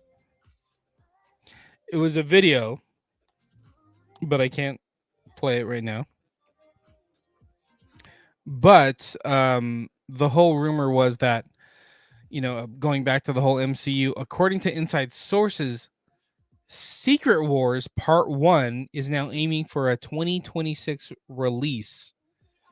So that would be like probably phase 5. Right. Now the thing is that whole thing it's different from, 'cause there was 2 runs in the comics called Secret Wars, and they were Yeah, completely different. It's funny because they were named the same thing, but they were different things. So I know we're getting Secret Wars, which is the Skrull invasion, right? They've already announced all that and kind of where that storyline is going. And they've already like planted seeds for it and everything like that. But there's also the Secret Wars, which was basically a glorified toy commercial in a comic book, or toy advertisement in a comic book. I do remember that. But we got the Black Spider-Man out of it. Yeah, You know. the black suit Spider-Man. Excuse me. Well, yeah, no, the Black Spider-Man we got in 2014. Exactly. But the black suit, basically, we got the symbiote. Yeah. So what it boils down to is tacos on the table for Secret Wars in 2026. So 3 years. Actually, well, 2.5 years. Holy crap. 2.5 years from now? Yeah. 2.5 years will we be getting to Secret Wars in the MCU? Wait, you said 2026? Yes. It's 4.5 years, man. It's 2022 right now. Oh, yeah. Sorry. No, 3.5 years. My bad. Yeah, I'm. My tacos are off the table because I think we're gonna get it sooner. You think so sooner? I mean, we're just getting into phase 4, right? Right, but phase 4, the storylines that they have right now go through 2024. So Yeah. the whole thing is like, I think we'd be getting it, we'd probably be getting it around 2025, not 2024. Right. And we are getting secret invasions Mm-hmm. in this phase of the Marvel universe. So maybe we'll see. But I'm see, gonna say Secret Wars is more of like it's almost like you're mashing up the multiverse, right? What you're doing Yeah. is you're taking all the different multiverses and they're fighting for who is the main universe. And maybe this storyline is like maybe it falls in line with the actual comic book storyline and is like this universe is the representation of this universe that goes into the Secret Wars from the 80s. maybe. That'd be kind of a cool idea. I mean, we'll get to it later, but the whole multiverse in incursions. So we'll get to that, but I mean, it's all getting set up. So I'm gonna say tacos on the table. I'm gonna go with Cam on this one. Like I said, I think it's coming sooner, so that's why my tacos are off the table for that. Oh, okay, Mr. One Upper. Okay, that was. Oh, someone needs to go 9-9. All right, let's get to the next piece then. I didn't drink any W tonight Why? because I forgot to grab water and I wasn't gonna go and get that. So Oh, planning ahead. yeah, I had other things that I had to do for the show, and I was like, I forgot to grab water. I forgot to grab water, and I forgot to grab water for the W. And I'm like, okay, well, I'll be fine. Before we get into the breakdown, so we're going to talk some Doctor Strange in a minute. It's been out for a month. Cam wants to talk a little bit about the whole Johnny Amber Heard situation. Right. What's the latest? So Johnny Depp won. They did the verdict today. It was in favor of Johnny Depp. He is being awarded $15 million. It's 10 million. I think some cancel each other out. She said, yeah, they reduced the punitive damages to 350,000. So he's getting $10 million, and Amber Heard is getting $2 million. So she's giving him 10, and he's giving her 2. Right. So really, it's just an $8,000 difference. 8 million. Or sorry, $8 million difference. There you go. I don't know. I stayed out of that. I didn't need to know about that drama. But a lot of people were like hooked, like watching this trial. Well, that's the new meta on Twitch right now is people reacting to and commenting on the trial. Yeah. Let us know what you think about in the comments, or if you have any more details on the who gets what and everything. I think, for me, just hearing about it, I think it's super sad. Like we saw on both sides, it was super sad knowing that Johnny Depp, who always portrays himself as so like suave, debonair on screen, Mm-hmm. He was just a little broken. And then Amber Heard, oh my gosh, she needs help. Like people need help. This was, you're pooping on people's beds. Yeah, this was almost like a news story about like mental health, because they were just so toxic. Yeah, because I mean they were really just toxic with each other. It wasn't just one-sided. Yeah, it's so nuts, But I mean, at least they're not together anymore. Yeah, that's the worst, when you see people or see couples or toxic relationships and they just stay in those toxic relationships. Because a lot of times people don't know how to get out of those types of relationships. So it's like, right. Like, I don't know how to segue out of this, and that's where we are. We're in this toxic story. Well, okay, let's yeah, we're gonna get out of this now, guys. It's spoiler time. Spoiler alert! Spoiler alert! Spoiler alert! Spoiler alert! Spoiler alert! Spoiler alert! So that being said, if you have not watched Doctor Strange and the Multiverse of Madness, or if you are a person who is trying to avoid spoilers, if you haven't seen it yet and everything like that, now is your time to mute the stream or take a little break or anything like that, at the bottom of the screen right there, you'll see spoilers. You'll see the breakdown for Doctor Strange and the Multiverse of Madness. For our listeners who aren't necessarily watching the show and listening on the podcast, just kind of fast forward for about 10, 15 minutes here, and I'll probably play another sound. Let me see. What sound should I play to say And that? if you have 10 milk lions like Darren Chibi here, it's a good time to go feed them if you don't want to, have Doctor Strange spoiled. Go feed your 10 milk lions. Yeah. So for our listeners, I'm gonna play the chicken wing song when we're done. Oh my goodness. I misspell things in the chat all the time. Oh yeah, you do. And I hate when people call me out on it because for some reason you guys always cue and be like, what is he saying? Oh, he's drunk. Something's going on with that guy. I'm like, I just misspelled one letter. One letter. Cam, I would use hello there, but it's so short. The reason I'm doing chicken wing is because if you're fast forwarding through it, then that's enough time for you to be like, oh, it's time. Okay, there we go. Exactly. So that being said, spoilers, guys. We're gonna talk about Doctor Strange and the Multiverse of Madness. And by the way, it's been a month. Yeah. It's been a month, y'all. Like, go see the movie. Yeah. Like, if you haven't seen it and you still haven't been spoiled by it, like, what are you doing? Like, you need to get out there and go see the movie. Right. It's a good movie. It's fun. So it's really good. Massive crossover event of 2010-22 has hit theaters. Doctor Strange, Multiverse of Madness. Everybody's abuzz. It's the 28th film in the MCU series, and it kind of blew up everything when it comes to the MCU. We got so many Easter eggs, so many.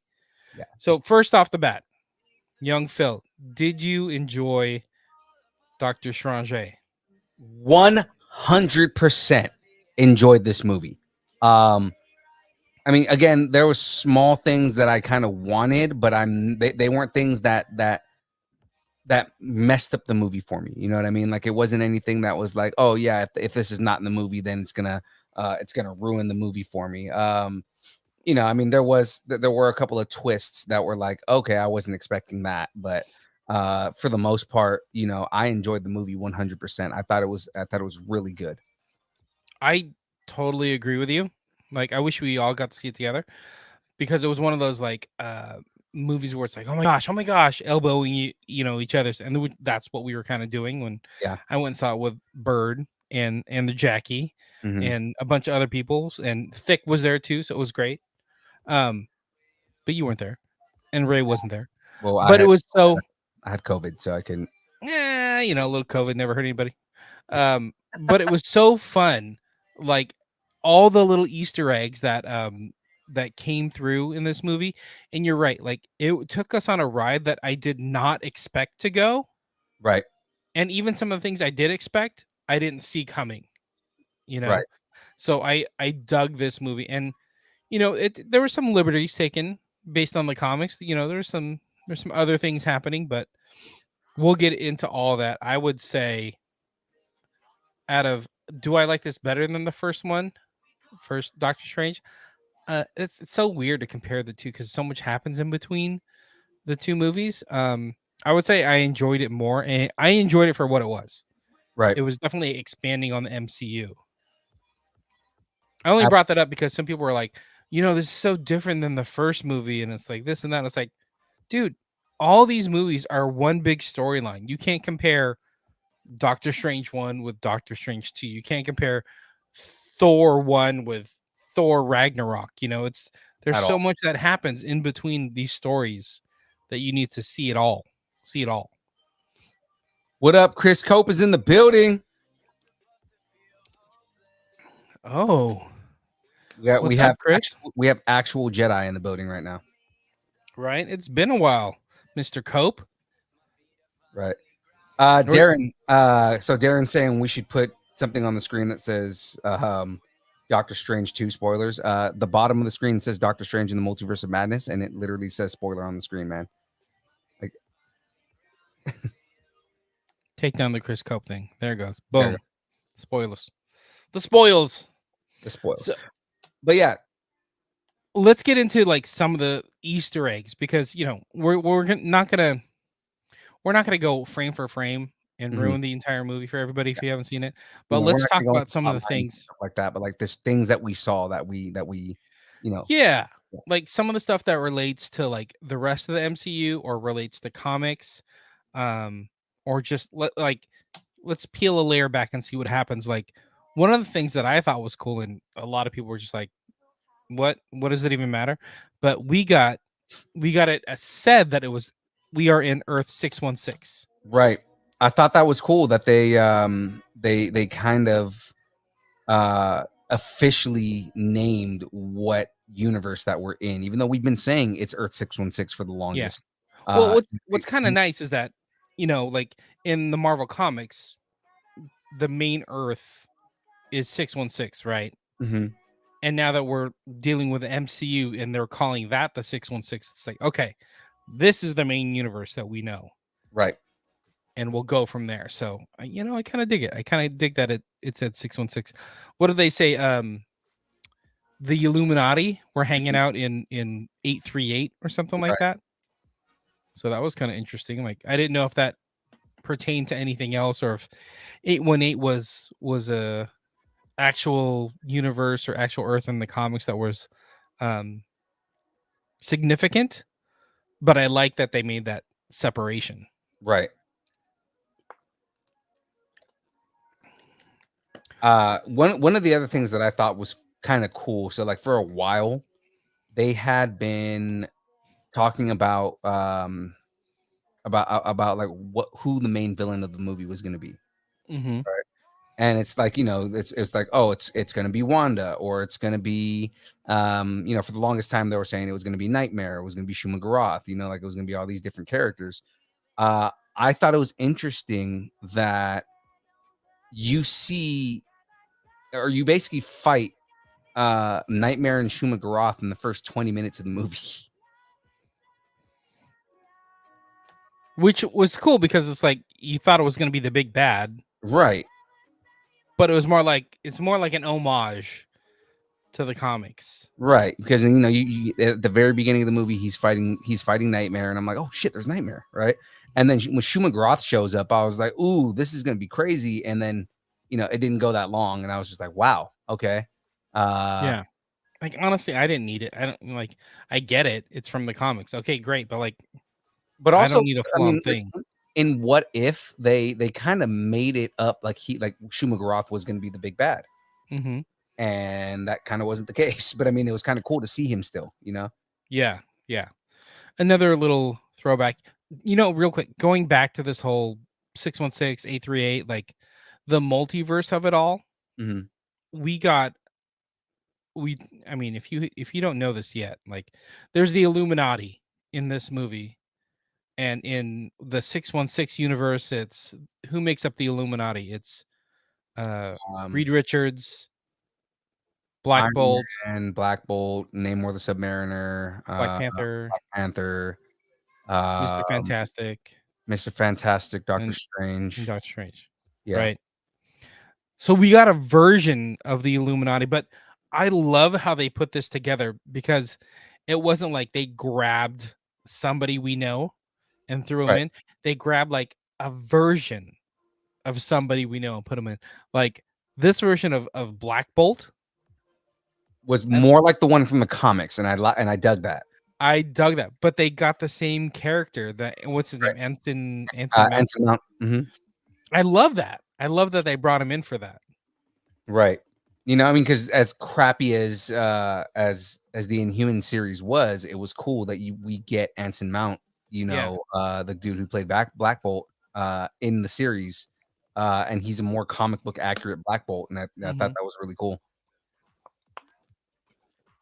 Yeah, I dug that. I dug that because then it's like, hey, everything is just a version.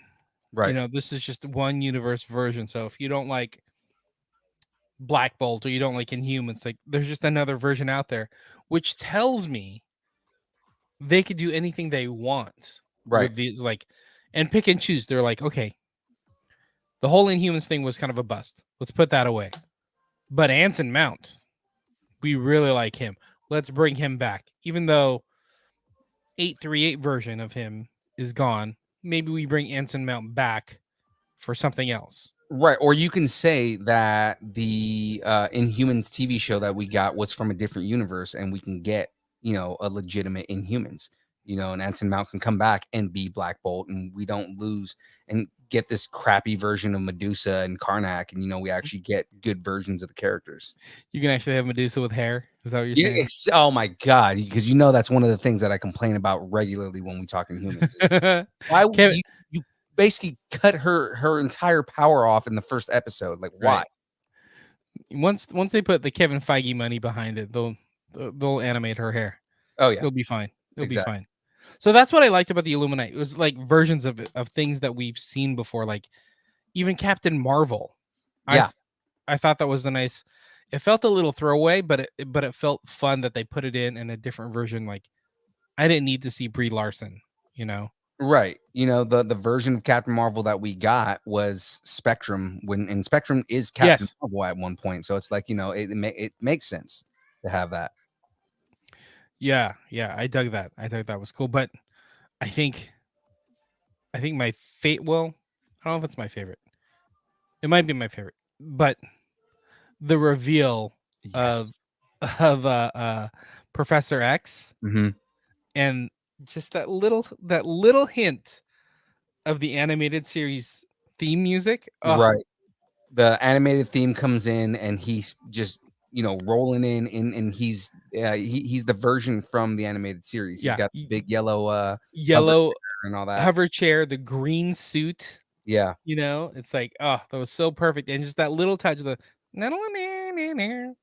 like that was so perfect. It was so good, perfect. man. It was it's that bit of nostalgia that was just like, they're introducing the character, who it is.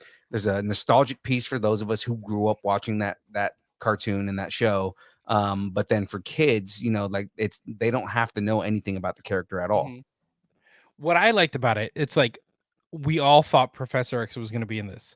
So we thought we were going to get the Fox version Right. of Professor X, but they gave us a completely different version, but still a version we're familiar with. Right. It's like, oh, I love it. I love it. It was so Yep. good. Like they established what I love that they did is they established that characters that everyone loves that have yet to make their way into the MCU, that there's a way for them to exist, right?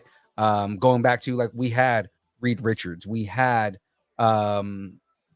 Professor X, we had we were just talking about Anson Mountain and having like all those characters on there, like having the Inhumans. Like, these characters can exist in the MCU in a way that makes sense, where maybe previous iterations of them weren't the greatest, but now we can make versions of them that are exactly what we want. Like Reed Richards specifically, like that was a fan pull right there, because fans had been pushing for John Krasinski to play Reed Richards for the longest time, and then we get Right. John Krasinski as Reed Richards, and it's like we just got what we wanted. Yeah. Like, how cool was that? Mhm. Like, that was kind of out of nowhere. Like, I felt like there was going to be so much buildup for this. I'm like, there's Mhm. no way it's going to happen. No way. Absolutely no way. But then they find a way to actually do it. Right. And they gave us what we wanted, Exactly. I dig that. Oh, Cam also said Professor X said a line from Days of Future Past, but in Doctor Strange. And which is true, which was kind of fun that he did that. That's a nice little homage to the films. Right. What did you think? So, real quick, we talked about, I think we're all on the same page so far. What did you think about Reed Richards? I loved him. I thought Reed Richards was great, man. He has the presence. Mhm. Like, that's the main thing you need is that Reed Richards has this kind of like overarching presence, that he is the smartest man in the room. Mhm. He made one mistake that wasn't exactly smart, but I mean, and there's memes about it everywhere, but I mean, like, he did a good job. Yeah. By the way, the line that Cam was mentioning is just because someone stumbles and loses their path doesn't mean they're lost forever. Mhm. Sometimes we all need a little help. Like, dude, so good. Right. So good. And it makes so much sense, especially with what they were saying about Doctor Strange. And he was like on trial for not doing anything wrong, but a different version of him did something wrong. Right. Darren said he liked the scene where Doctor Strange jumped out of the balcony and took off fighting the giant eyeball. Oh, yeah. That's Shuma Gorath. So that's who I was talking about before. I guess the official MCU name is Gargantua, but only because the name Shuma Gorath is still a part of Conan the Barbarian. Yeah. Yep. You got Shuma it. Gorath originally was a crossover from when Marvel was doing Conan the Barbarian. They did a crossover of Shuma Gorath trying to take the world. What is of Might and Magic? I think is what it's called, right? Mhm. And he's trying to take over that world. Conan defeats him, and he comes back years later as a villain in Doctor Strange. Mhm. Going back to Reed Richards, he did drop like what did he say? I have kids too. I feel your pain. Yeah, Do you think we're going to end up getting, I mean, we're getting a Fantastic Four, but do you think we're getting their kids like was dude, it Franklin? it's gonna be Franklin. I mean, and that's the whole thing is, I think that with this, the way that I see it, I think Sue Storm is gonna be they're gonna race bend Sue Storm. Mhm.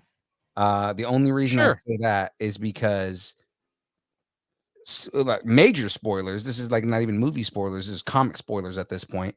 But Franklin Richards becomes a character that we've already seen in the MCU at this point, King the Conqueror, Right. right? So Reed Richards' son becomes King the Conqueror, and if at this point that we've seen King the Conqueror is black, so I mean, like if it would make sense for them to race bend Sue Storm, so that way it makes sense that they have a black child. Got it.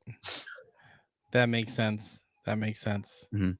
Yeah, going back to John Krasinski, I I liked him. He was rugged. It's almost like I got an Indiana Jones version of Reed Richards. You know, he was Almost, yeah. kind of gruffy. Um, who was I talking about? I was talking about with somebody. He didn't look. Somebody was saying that he didn't look smart enough. Like I'm like, what do you mean? I mean, he's a smart looking guy. He's like, well, you know, Reed Richards is usually 99% of the time the smartest man in the room and a little arrogant, kind of like Tony Stark. You know, Right.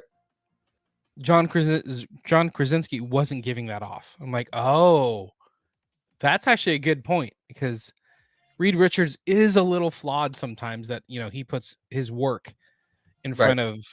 front of things, and that's one of his flaws. And he always thinks he's right.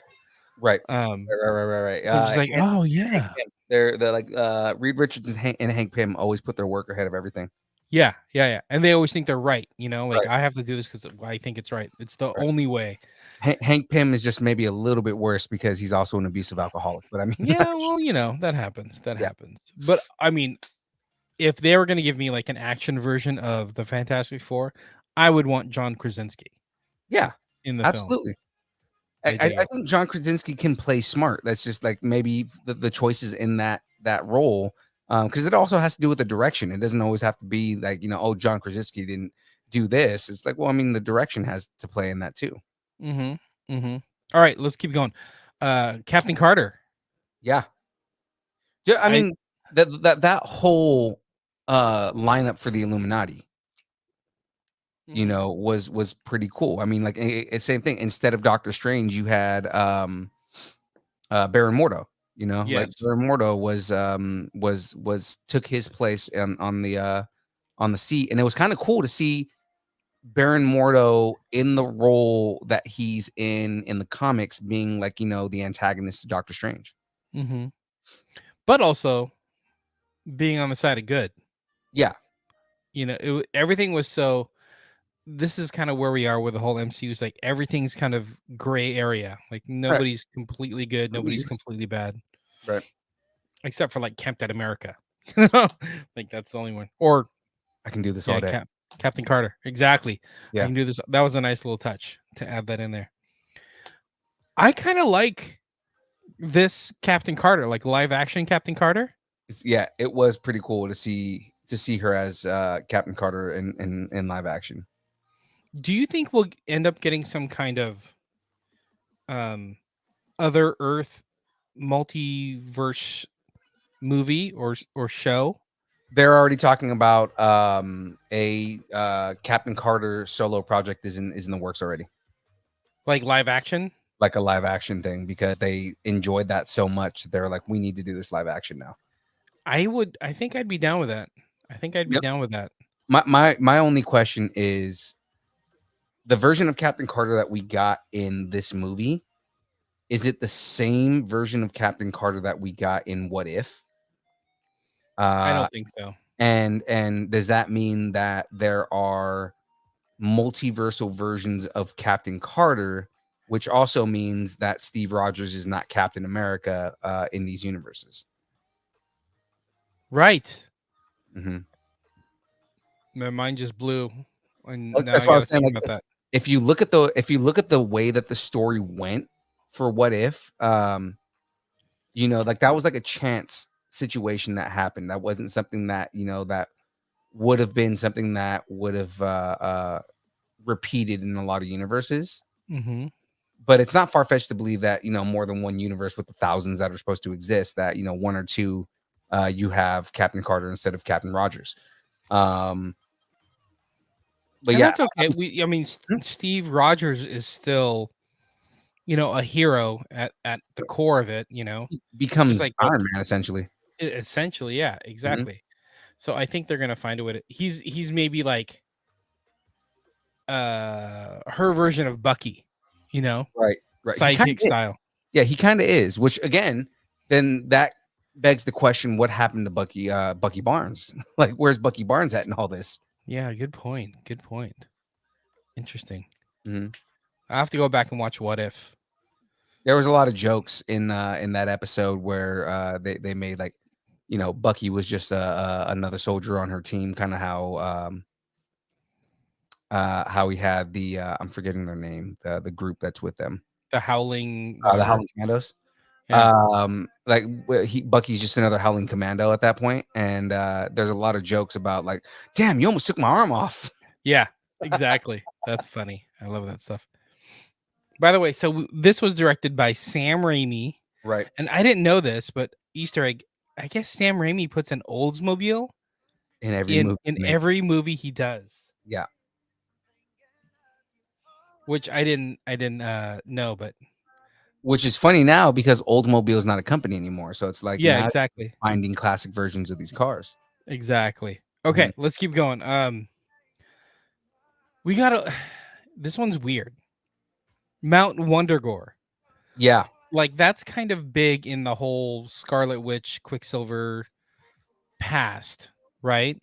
Mount Wundagore is essentially where they were born. Right. Comics, at least. Not Right. in this movie version, but Like with the nursemaid cow lady, right? yeah, it's such a weird story, man. But I mean, like, It's kind of cool that they brought in Wondergore, yeah, but even though it was completely out of, comic book context. right. It was more they had that Kathon's temple there. Right. But no cows. No talking cows. No talking cows, and obviously no Magneto. So Exactly. So real quick. Yeah. Speaking of Mount Wondergore and Scarlet Witch took it all down. right. Do you think she's dead? No, absolutely not. And I've said this more than once. I don't think she's dead at all. She's the most powerful magic wielding being in the universe. A temple falling on top of her is not going to stop her. You don't think so? I mean, she kind of brought it down on herself. No, she's not dead. She's incapacitated until the next time we see Wanda. I don't see. I don't know. She's too powerful to just die like that. Do you think we're gonna get a good? See, this was what I was thinking because Elizabeth Olsen, Mhm. I guess she signed a contract, like an extended contract with Disney and Marvel, Mhm. but a different version of Wanda. Yeah, I mean, I think eventually, I mean, like it might be in a different universe version of Wanda. Honestly, like I feel like that takes a lot away from the growth story and like the pain that she's been through and her learning how to kind of like mend herself. I get what you're saying. Like there's a lot that you take away from that character if you just make her come from a different universe. So I mean, I don't think she's dead. I don't think that version of Scarlet Witch is dead. Got Again, it. considering that she is the most powerful being in Marvel in general, there's no way that a building falling on top of her killed her. Yeah, or maybe it's like a Hulk situation where her powers take over and they won't let her die or kill herself like that. That's what I'm saying. Like she You know? protected herself in some way. Yeah, yeah, I get it. Yeah. Now that you put it that way, you kind of convinced me that Wanda's still around. Mhm. So speaking of still around, Doctor Strange has a third eye that's still hanging around. Yes. I don't. So you're gonna have to explain a little bit of this Oh to man. me. He he's always had the pineal third eye. It's just he doesn't use it very often. It usually allows him to have more kind of like I'm um sorry. Did you say the pineal third eye? yeah. Yes. That's what it's Whoa. Hey, um keep it PG, sir. There are that children is running around. PG. It's the pineal gland, all right? All right. Oh, see. Come on. It's not dirty because it has nothing to do with PPs, okay? Don't talk about pineal glands.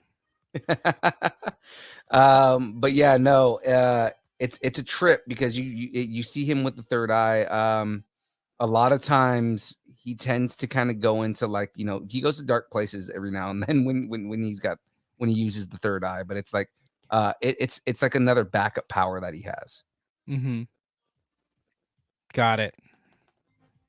I just wanted to make jokes. Sorry. Hey, real quick, Doctor Strange, what did you think about Defender Strange? And like, the very first version we saw? Like, Oh yeah. Again, like that's a version of Doctor Strange that we could see with Midnight Suns. mm-hmm, 'Cause mm-hmm. remember that he creates Midnight Suns, and we've pretty much confirmed that we're gonna have all 4 characters from Midnight Suns in the MCU, Got it. right? They already announced that. I mean, like Blade has already been in the works. We know that already. We already have Doctor Strange. We know that they already announced that Daredevil is getting another season on Disney Plus. And then Feige's been talking about he wants to bring Ghost Rider back. So I mean, that's all 4 characters from from Midnight Midnight Sun, Suns. and we can have those characters in here. Interesting. Interesting. I mean, there's a lot to happen. I mean, we're getting Werewolf by Night, so I mean, like it's a lot that can happen from there too. Because I bet you, I can almost promise that we're gonna see Moon Knight again, even if it's just a glimpse. We're probably gonna see Moon Knight again in Werewolf by Night. We're Mhm. probably gonna see the actual introduction of Blade because it's gonna be closer to the time, and they've already been working on Blade. Mhm. So we'll probably end up getting an introduction for Blade in there. It wouldn't be a We far-fetched kind of idea. got an introduction of Blade. Kinda. Kind of. Yeah, at the end Kinda. of Eternals. Yeah. Yeah, I mean, like we heard his voice, but I mean that's we know that Blade exists in the universe now, right? I mean, I think we're gonna get a full introduction of Blade, with a Werewolf by Night, just because it makes the most sense. Unless they've been secretly working on something for the Black Knight, then I mean that could also be a thing. Gotcha. Yeah, like these multiversal stories and getting different versions of characters. Mhm. What was interesting is that there was one character that doesn't have like variants, that doesn't have multiversal versions of themselves. MacGuffin Chavez, right? America Oh Chavez. yeah, it was a MacGuffin Chavez. She was the MacGuffin, right? Like MacGuffin. the one thing everybody's chasing, keep the plot line moving. It's America Chavez. Yeah, She was the MacGuffin. but I mean, because she was born of multiversal energy, so I mean, like that's kind of yeah. I mean, she's the only one that doesn't really have that like a different variant. And Uh, you know what's nice is they didn't explain anything for her. They were just like, just go, just run with it, just go. oh yeah, And I'm you know, like, okay, good, I'm on board. they were just like, it's a movie about multiversal weird shit. We don't have to explain everything. Hmm. I dig it. Do you think we're getting more America Chavez in the future? I think we will. I think it makes sense. If anything, she'll be in Young Avengers. Do you think she becomes like the Doctor Strange for Young Avengers? Is what I was going to end up She getting to. kind of is. I mean, like, and that's the other thing is that she is a magic wielder too. So I mean, like they kind of hinted that that she would be training. I mean, they didn't hint; they showed that she's training as a as a magic wielder. So I mean, like she's going to be a sorcerer. That's the whole thing. And it's really just more so she can control her powers. Do you think with this movie kind of opening up the multiverse, do you think we're going to be getting multiverse like outside 616 specific movies Possibly. or I mean, shows? it wouldn't make sense if they didn't. I mean, they're already talking about doing more Amazing Spider-Man, and that's outside of the 616 That's universe. true. That's true. Hmm. Yeah, I guess we're kind of getting that already with the whole Spider Sony's characters from the Spider-Verse thing, Yeah, but I dig it. we're getting Like, that weirdness that's going on with that. so we know we're going to get a Fantastic Four movie. Are probably going to see America Chavez in some kind of Young Avengers thing, so I don't think we're going to see her for a long, long time. Right. Wanda or Elizabeth Olsen signed for like some kind of long contract, so you're right. We'll probably get her back in some capacity. But I think for a while, I think this chapter, this corner of the MCU, I think it's going to be closed for a bit. The Yeah. whole Like Doctor Strange ish. Yeah, I think it's going to be closed for a bit, and we're going to go Guardians of the Galaxy, Thor, all this other stuff. I mean, but it's all gonna it's all gonna like mash up together again at some point, man. At some point, I think we're just far away from that. Especially with where they ended it with, like they clearly brought in Clea. So I mean, like and she's another major magic character. For those that don't know the comics, and when you guys saw the post credit scene, See you, Darren. See you in a bit. yeah. Oh no, he's actually leaving. Okay. But like you see Clea come up and say, "Hey, I need your help," and then he busts open the third eye and they jump through a portal, right? Yeah. So okay, what are we gonna get with that? What does that mean? What Clea's does his all wife. that mean? Clea's his wife. He's like, all right, I'm over Christine. I'm not getting her. Then all of a sudden, Charlize jumps into the picture, and it's like, oh hey, So here's the crazy thing about Clea, right? She's the niece of Dormammu. Oh, interesting. Yeah. Okay, yeah, I'm down with that. I'm down with that.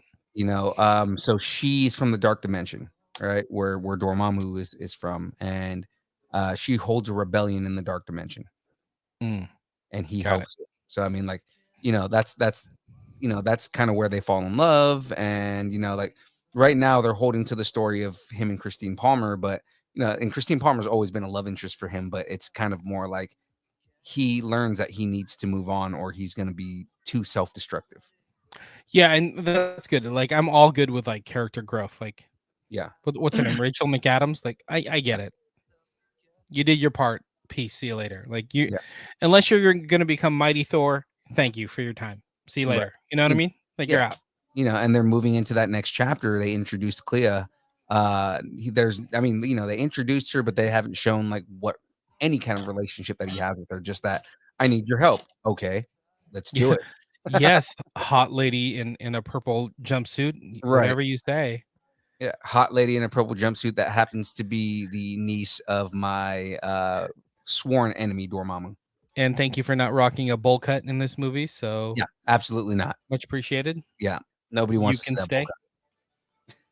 Now, were you surprised by that? Like I was surprised by John Krasinski and Patrick Stewart Mhm. and even Haley, what is it? Haley Atwell Yes. that played Captain Carter. I was surprised by all that. Mhm. I think I might have been more surprised with Charlize Theron Mhm. being in this movie because I did not know that was coming. A lot of people didn't see that coming, right? But I mean, there were a lot of major Doctor Strange references in this movie. We got Clea, we got Nightmare, we got Shuma Gorath. You have all the different versions of Doctor Strange. You had Supreme Strange. You had God, man. America Chavez is more of a MCU or more of a Marvel character in general, and she's a newer character. But I Yeah. mean, she deals with like multiverse. She deals with like punching holes in the multiverse. I did like how they handled her powers though. Yeah. She felt like very mutinish. Like I Mhm. can't control my powers. They only come out like when I don't know, It was having an emotional, emotional issue. right? I did like that. I Yeah. did like that. It was a cool way to kind of bring her in, and I mean, yeah, it's they did a really good job with keeping everything within Doctor Strange's universe. Oh, the other dude, the other one that was in there, big Easter egg. I'm forgetting his name right now, but there was a Minotaur. Oh, Remember yeah, when they yeah. go to Carmitage. Carmitage? Yeah. The Minotaur dude, he's another Sorcerer Supreme In in the comics. Oh, really? He's another Sorcerer Supreme. He becomes Sorcerer Supreme. Interesting. I didn't know that. Mhm. Rintra, I think his name was. Mhm. Yeah, he's the Green Minotaur. Yeah. Rintra is his name. Yeah, he becomes another Sorcerer Supreme Okay, eventually. cool. So I mean, again, you get a lot of these characters from Doctor Strange that, like these deep cut characters from Doctor Strange, and they did a really good job of bringing them in. Yeah, I totally agree. Totally agree. So let's rate this. All right, What do you rate this? what do I rate this? I'm going to give this 9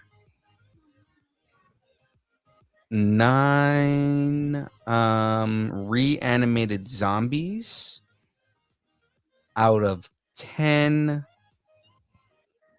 star-shaped portals. Why do you steal all my lines? I should go first. I'm gonna go first next time. Such a jerk. I give this also 9 weird eyes in your forehead versus 10 green minotaurs.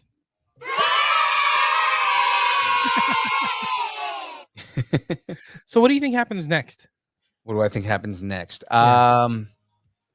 Look, movie Cam premiere- chimed in 10 Wongs out of 10 dead strangers. By the way, remember when we were at LA Comic Con and we were hanging out with Sorcerer Supreme? Yeah. In the green room, Yeah. and you almost tackled me because you thought I was gonna. I thought you were Go going to talk walk to up him? to him. They're like, no, don't talk to him. This is.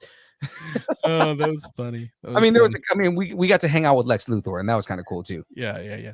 So Philippe and I were helping out Project Wish Upon a Star at LA Comic Con.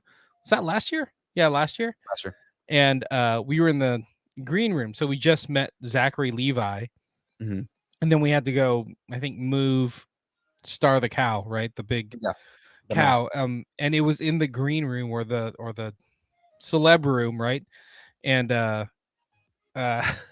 so we just walked back there like no big deal. Yeah, and And Benedict Wong is like just packing his stuff up. yeah, Benedict Wong is there in like sweatpants. Yeah, He showed up to LA Comic Con in sweatpants. like he was chilling, man. He was like really chilling. Yeah. Like I looked at him like, no, that is not. And I wasn't gonna go talk to him. I just wanted to see if that was him because Well, because But- they had just told me like 5 minutes before, like as we were walking in, they're like, "Yeah, don't bother the actors just because this Yeah. is like where they get to chill. So kind of like don't, Yeah. Don't bug them. don't bug them. Like don't ask them for like Yeah. autographs or don't get all like Fanboy. fanboy and stuff like that. Mhm. So I mean, I look over at James. I was like, dude, that's Benedict Wong. And the first thing he does is start walking over towards him, and I'm like, Yeah. dude, no, don't talk to him. And he's like, I could walks feel you like reaching. You were just like reaching. You're like, no. but like he walks past him, asks the desk attendant something, and then comes back. And I realized when he's coming back that he was asking an arbitrary question to the desk attendant, so that way he could just turn around and see Benedict Wong's face as Yeah. he's coming back. And I was like, oh shit. I had a plan. And what's funny is, like we were sitting there setting up Star and everything like that. And next thing we know, we're having a conversation with Michael Rosenbaum about hockey. Yeah. That's right. He was like watching a hockey game on his phone or something like that. Because he is he's a New York fan, and he was Like a Rangers fan. New York Rangers fan, and he was like, yeah, no, I try to catch Rangers games anytime that I'm out anywhere. I grew up a giant Rangers fan, so I mean, I kind of try to watch the games anytime I can. Yeah. I was like, That's oh kinda yeah, that's fun. kind of cool. And he's like, I was like, at least the Rangers have some wins on them. I'm a fan of a team that loses in the playoffs every year. So Yeah. There you go. he Right. just started laughing. He was like, I was like, yeah, I'm a Sharks fan, man. I mean, Hey, Lex Luthor, Wong. It's all good. That's how we roll these days. All right. That's all I got for Doctor Strange. If you haven't seen it, you can take down the spoiler thing now. yeah. I So guess. let's go ahead and take the spoilers down here. So You here gotta see is, this. yeah, that's what I'm saying. You got this and the music.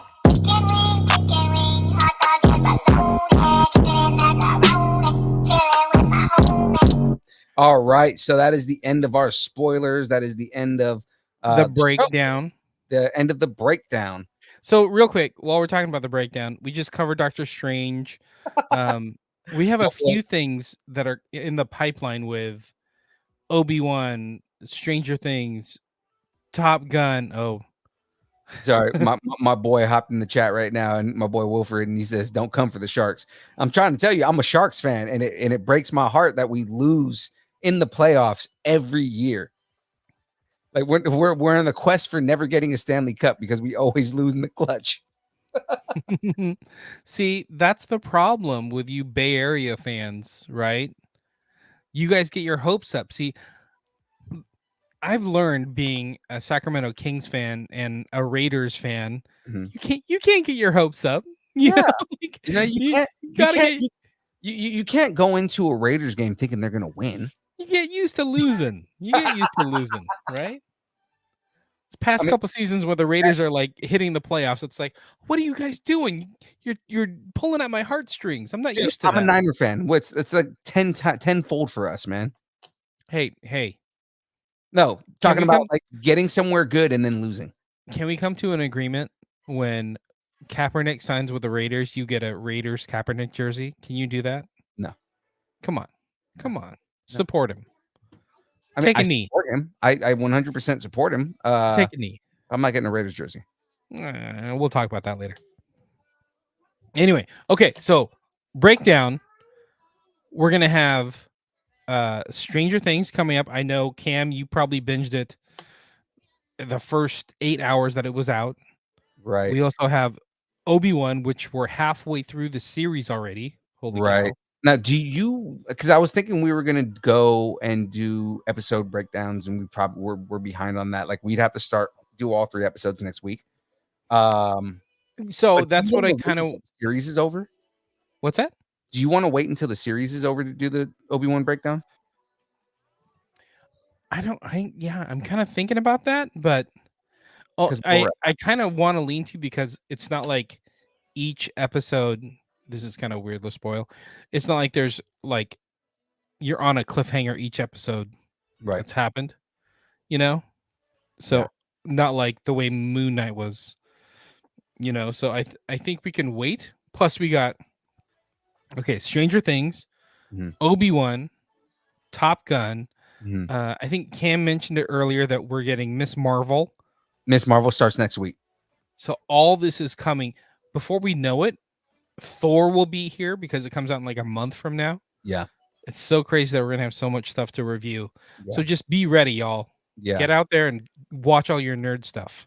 So the next question is, do we want to do the first volume of Stranger Things next week, or do we want to wait 2 weeks for it? Let's talk about that. Okay. Maybe we'll do the first half of Obi-Wan Okay. and then like a chunk of Stranger Things Okay. and then another chunk of Stranger Things. All right. And by that time, we're like deep into it. We're deep into June, and then it's the other half of Stranger Things, and it's Yeah, because Miss Marvel. July 1st is the final 2 episodes of Stranger Things, which is basically 3 hours worth of content right there alone. Right. And then Is it only 3 hours? one's an hour 25. I think the other one's like an hour 38. So it's like just over 3 hours. I thought there was more episodes, more than just like 2 episodes. It's only 2 episodes. Oh wow, crazy! So much to cover. So much to cover. Yeah. So we'll talk about kind of when we want to do the reviews for these things and everything like that. But guys, just know we have a lot of stuff to review pretty soon. So on top of the news and things like that, you know, our regular reviews that we do. Yeah, and if you want to cover something up, you know, we got shirts, people. We got shirts, people. All you gotta do is DM us and get that distance nerding shirt. Just DM us, let us know the size you're looking for. If we got it, it is yours. It's $20 if you're local in the Sacramento / Reno area for the next week. Mhm. Otherwise, $25 if we gotta ship it to you. Not a big deal. We do have more merch coming. Yes. I don't know. Do we want to announce that? I guess we can. We can just announce it since Yeah. go off the cuff. Let's do it. Let's do it, guys. We got new merch. I don't think you guys are ready for this. Guess what we got? It's coming. It's on the way. We got hats, people. Just in time for summer. Protect that dome. Cover that dome, coming in 2 different colors. Count them, 2 different colors. We're gonna have them in black and is kind of a heather gray or a lighter gray. Yeah. With our logo right on the front, right there. Snapback. They are going to be snapback, flat brim. So I mean, you know, they as far as we can tell, they look dope. They're on the way right now. We've already ordered them and everything like that. Took a while to get them in, but we got them for you people. Now let's tell you about these prices. We're getting a lot of people interested in these hats. We did a small run, but it feels like everybody wants hats, which makes so much sense because I wear hats all the time. So if you want a hat, DM us, same deal, right? Let us know if you want gray or black. They will be $35, but we're going to run a special for everybody that wants to do a pre-order. So if you're interested in a hat, they're going to be snapbacks, flat bill, gray or black. They're going to be $33 if you want them on a pre-order. Mm-hmm. And honestly, we have people that are asking for multiple hats. So like Raider Ray's like, give me one of each, right? So he's going to buy one of each. $30 each if you buy multiple. So I think he was going to buy one for him or 2 for him, 1 for Angel, and then 1 for his friend. So they're going quick. Going quick. And then I want to. Mm-hmm. I'm probably going to get 2. Mm-hmm. Yep. Tyler's going to want 2. That's what I'm talking about. They're going quick. Yeah. Tyler said, no, James. Phil won't get a Raiders jersey. Tacos on the table. Tacos are on the table. So anyway, back to hats. Distance nerding hats on the way. They're being made as we speak. Pre-orders are open right now. DM us and make sure to let us know that you're interested in a hat. If you want to see the hats and decide black or gray or whatever later, totally cool. Just let us know right now. We're trying to get together a list, and whoever gets on this list, we're going to start talking to those people first and go from there. And then if they sell out, they sell out. We may order more, but we'll figure that out. So Right. if you're interested in a hat, DM us right now. Everything at Distance Nerding. There we go. Now, guys, if you're not already checking this out on Mondays, every Monday on Twitch, YouTube, Facebook, we do the build. Oh, and it is great. Now, for the first time in a while, we're not doing the build this next coming week here. But the following week on the 13th, on June 13th, What? No build? no build, man. I'm sorry, guys. What are you like leaving the country? Possibly. Rude.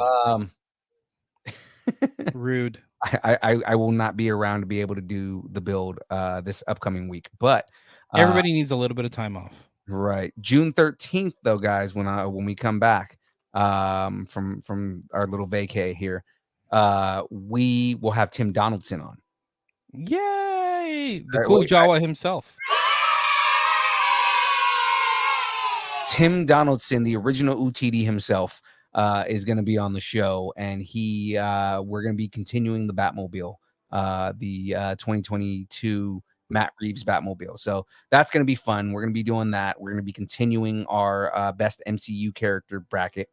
And then, of course, on Wednesdays, the show that you're watching right now, from 7 to whenever we get it done, we do the download. And that, obviously depends on how much news we have for the day and for the week. So, but that's where we do our reviews and everything like that. So as you guys just watched right now, this is what we do every Wednesday. So, set those reminders for the Monday and Wednesday, Mondays from 6 to 8, Wednesdays at 7 o'clock. And then, of course, I've got my game streams on Twitch. So I've migrated from Facebook Live to Twitch.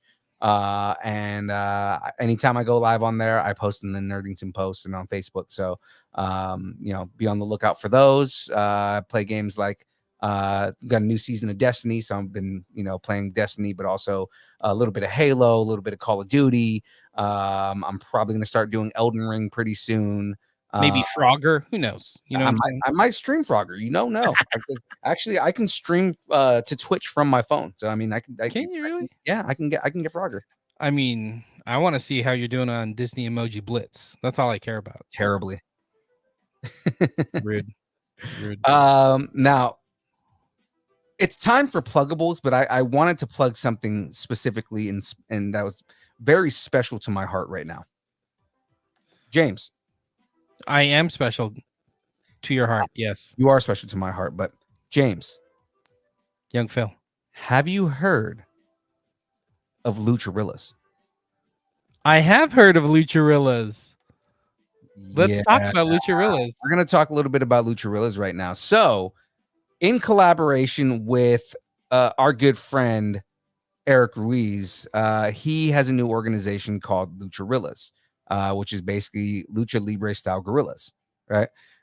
We just did a collaboration, and it is called Lucharillas X Distance Nerding. And in that, we have revealed the Distance Nerding Rilla. Oh, look at that. We got the Distance Nerdarilla, guys. Check that out. So Lucharillas just released this character. Now Lucharillas is a merch company. So they do like shirts and things like that. And there's going to be a shirt pretty soon that's got the Distance Nerdarilla on it. Standing 6'7", 650 pounds. The Distance Nerdarilla.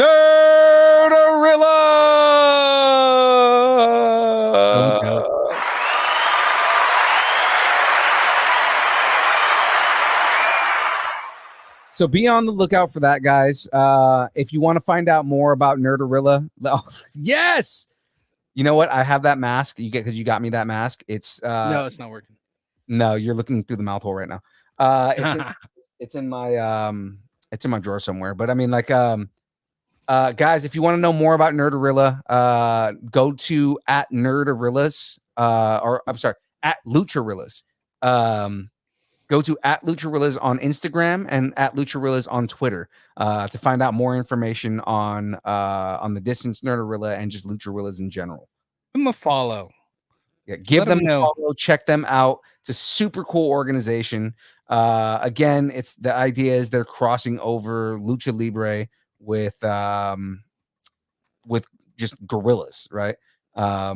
And I'm actually planning on trying to do a cosplay of that character if I can figure out how to make myself look giant and beefy like that gorilla. So And Harry. yeah, well, I'm already hairy. That's Yeah. a given. That's true.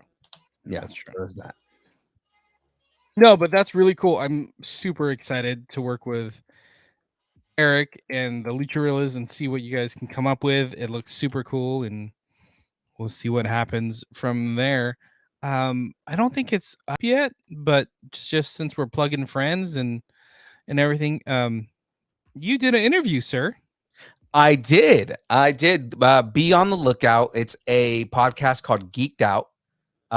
And they did well, they're doing a new series on content creators, and I was lucky enough to be the first interview for that show. So, I'm very honored that Wayne the Unknown, who is the host of that show, decided to. Well, originally it was supposed to be me and James, but James had daddy duty, so. Oh, good. Yeah, no, it's all good. So, I mean, I got to do the interview, and I got to tell the origin story of distance nerding, which I've never actually had to say out loud. So it was kind of interesting to do that. Oh, that's kind of fun. That's kind of fun. I'm excited to hear it. Yeah, the only person I've ever discussed that origin story with is James. So it's kind of weird to be like, oh yeah, this is where we came from. We came from this podcast, and I mean, I did kind of shout out Distance Nerd, or I'm sorry, Hardly Heroes.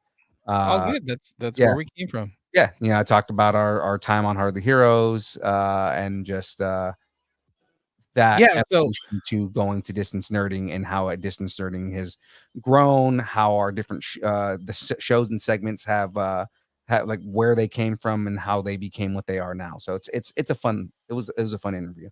And shout out to Wayne the Unknown on Instagram, because that was cool for him to reach out for Geeked Out podcast. So I did actually, we'll be seeing Wayne the Unknown at Metalark Comic-Con in July. So we'll give a big shout out. But when we get the new episode from Geeked Out that you're on, we'll make sure to post that as well. Support them. They support us. It's awesome.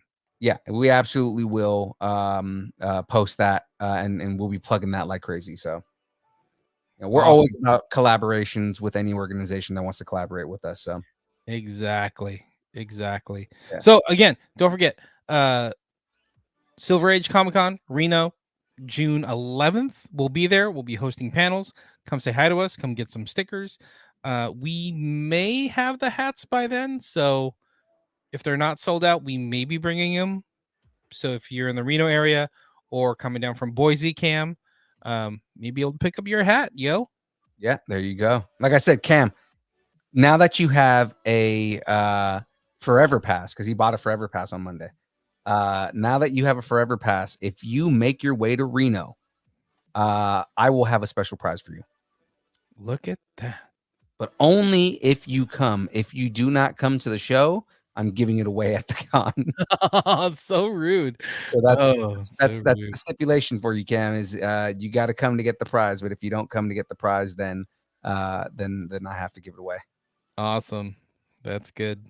All right, we talked build pluggables. You got any pluggables? We talked about some pluggables. Yeah. Well, let's throw this out there, guys. The pluggables, connect with us. Actually, you know what? No, let's just do the whole outro here. Let's just do that. Okay. Have something you want to discuss? Tell us what you're nerding out on, and make sure to let us know in the Facebook group, the Distance Nerdington Post. Hold on. We got a last minute last second guess. Maybe she just wants to plug her show. Guys, Phoenix is here. Somebody said pluggables, and all of a sudden, bloop. I heard the bloop.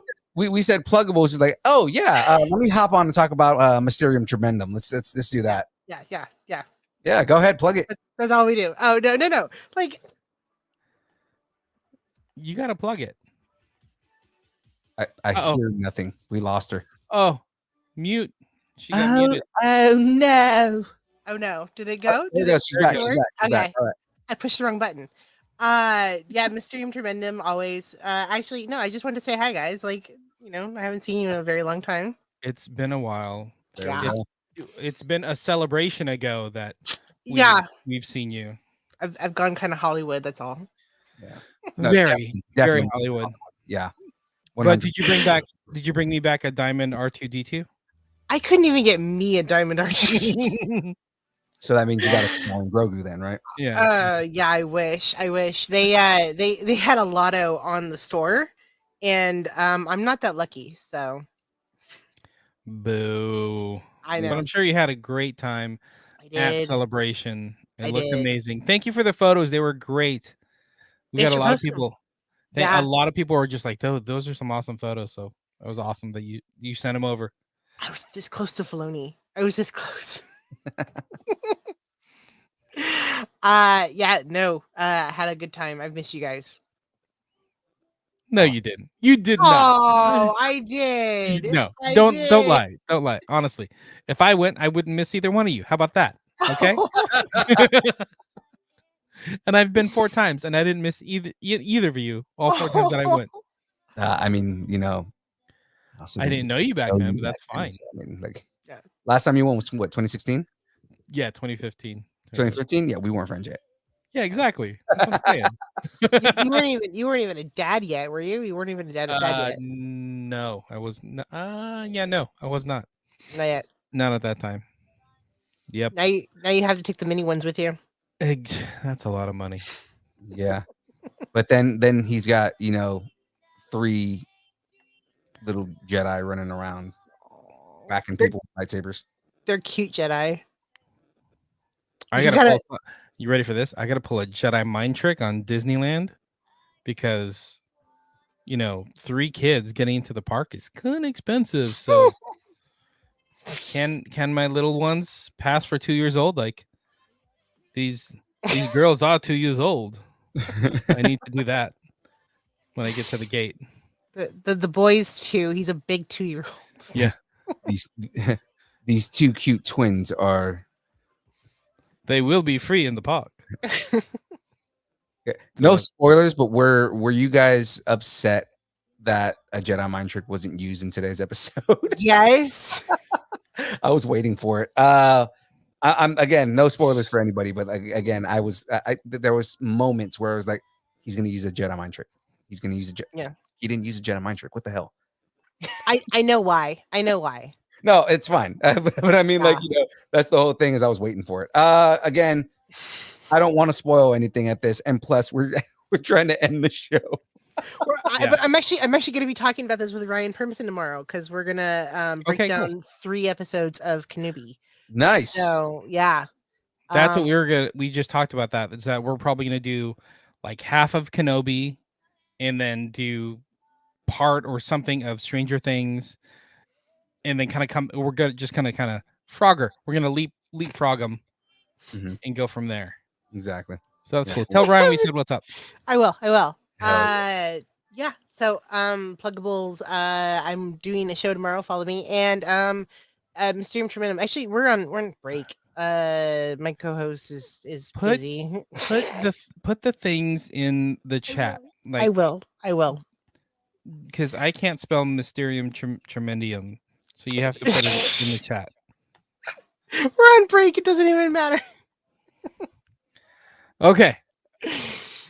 Okay. Yeah, I will put my. Otherwise, you'll be on Nerd Culture tomorrow. No, I'm creating a new channel, and we'll go from there. There you go. With Ryan. No, but not with Ryan. Ryan is going to be on the show. We'll see if he wants to come on again and again and again. It's open. It's open to anyone. You guys want to come on the show? You can come on the show. So you're gonna review Obi-Wan. How can we follow you or watch the show? I will post links. I will post links. It's Okay. gonna go live. Yeah. Okay. So It's like you're like a speakeasy. You I need like a am. special code to I am. access this content. Okay. I good. am. Yeah. It's you have to have a secret word and like the little eye comes out. And, But until then, everybody follow Distance Nerding at Distance Nerding. I was trying Distance to get Nerding.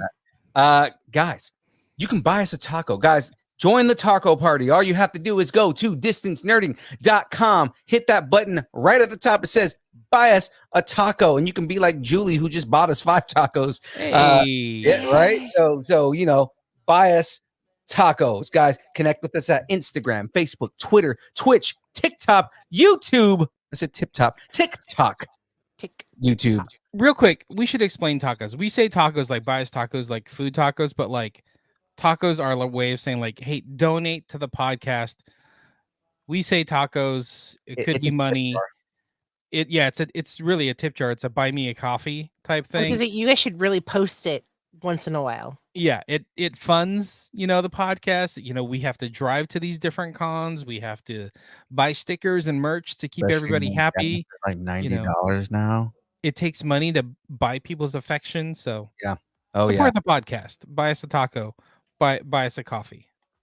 There you go. Guys, everywhere that social media exists, we are at Distance Nerding. Wonderful. All right, now let's go get some tacos. Yeah. Thanks, and keep nerding together. Guys, it's time for the dance party. Let's do this. Let me make sure I'm on the right one.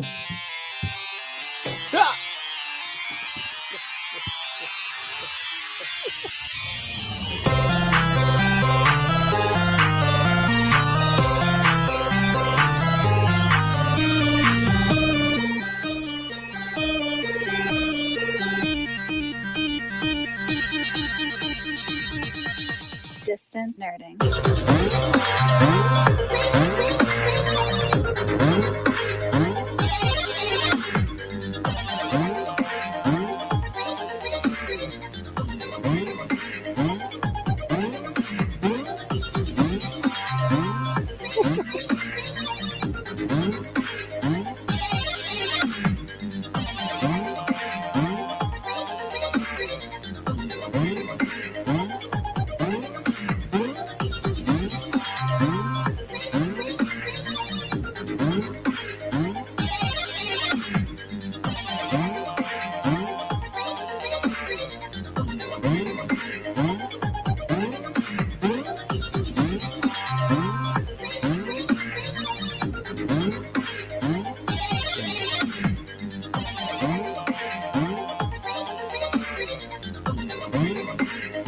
Oh, yeah. See you guys next week.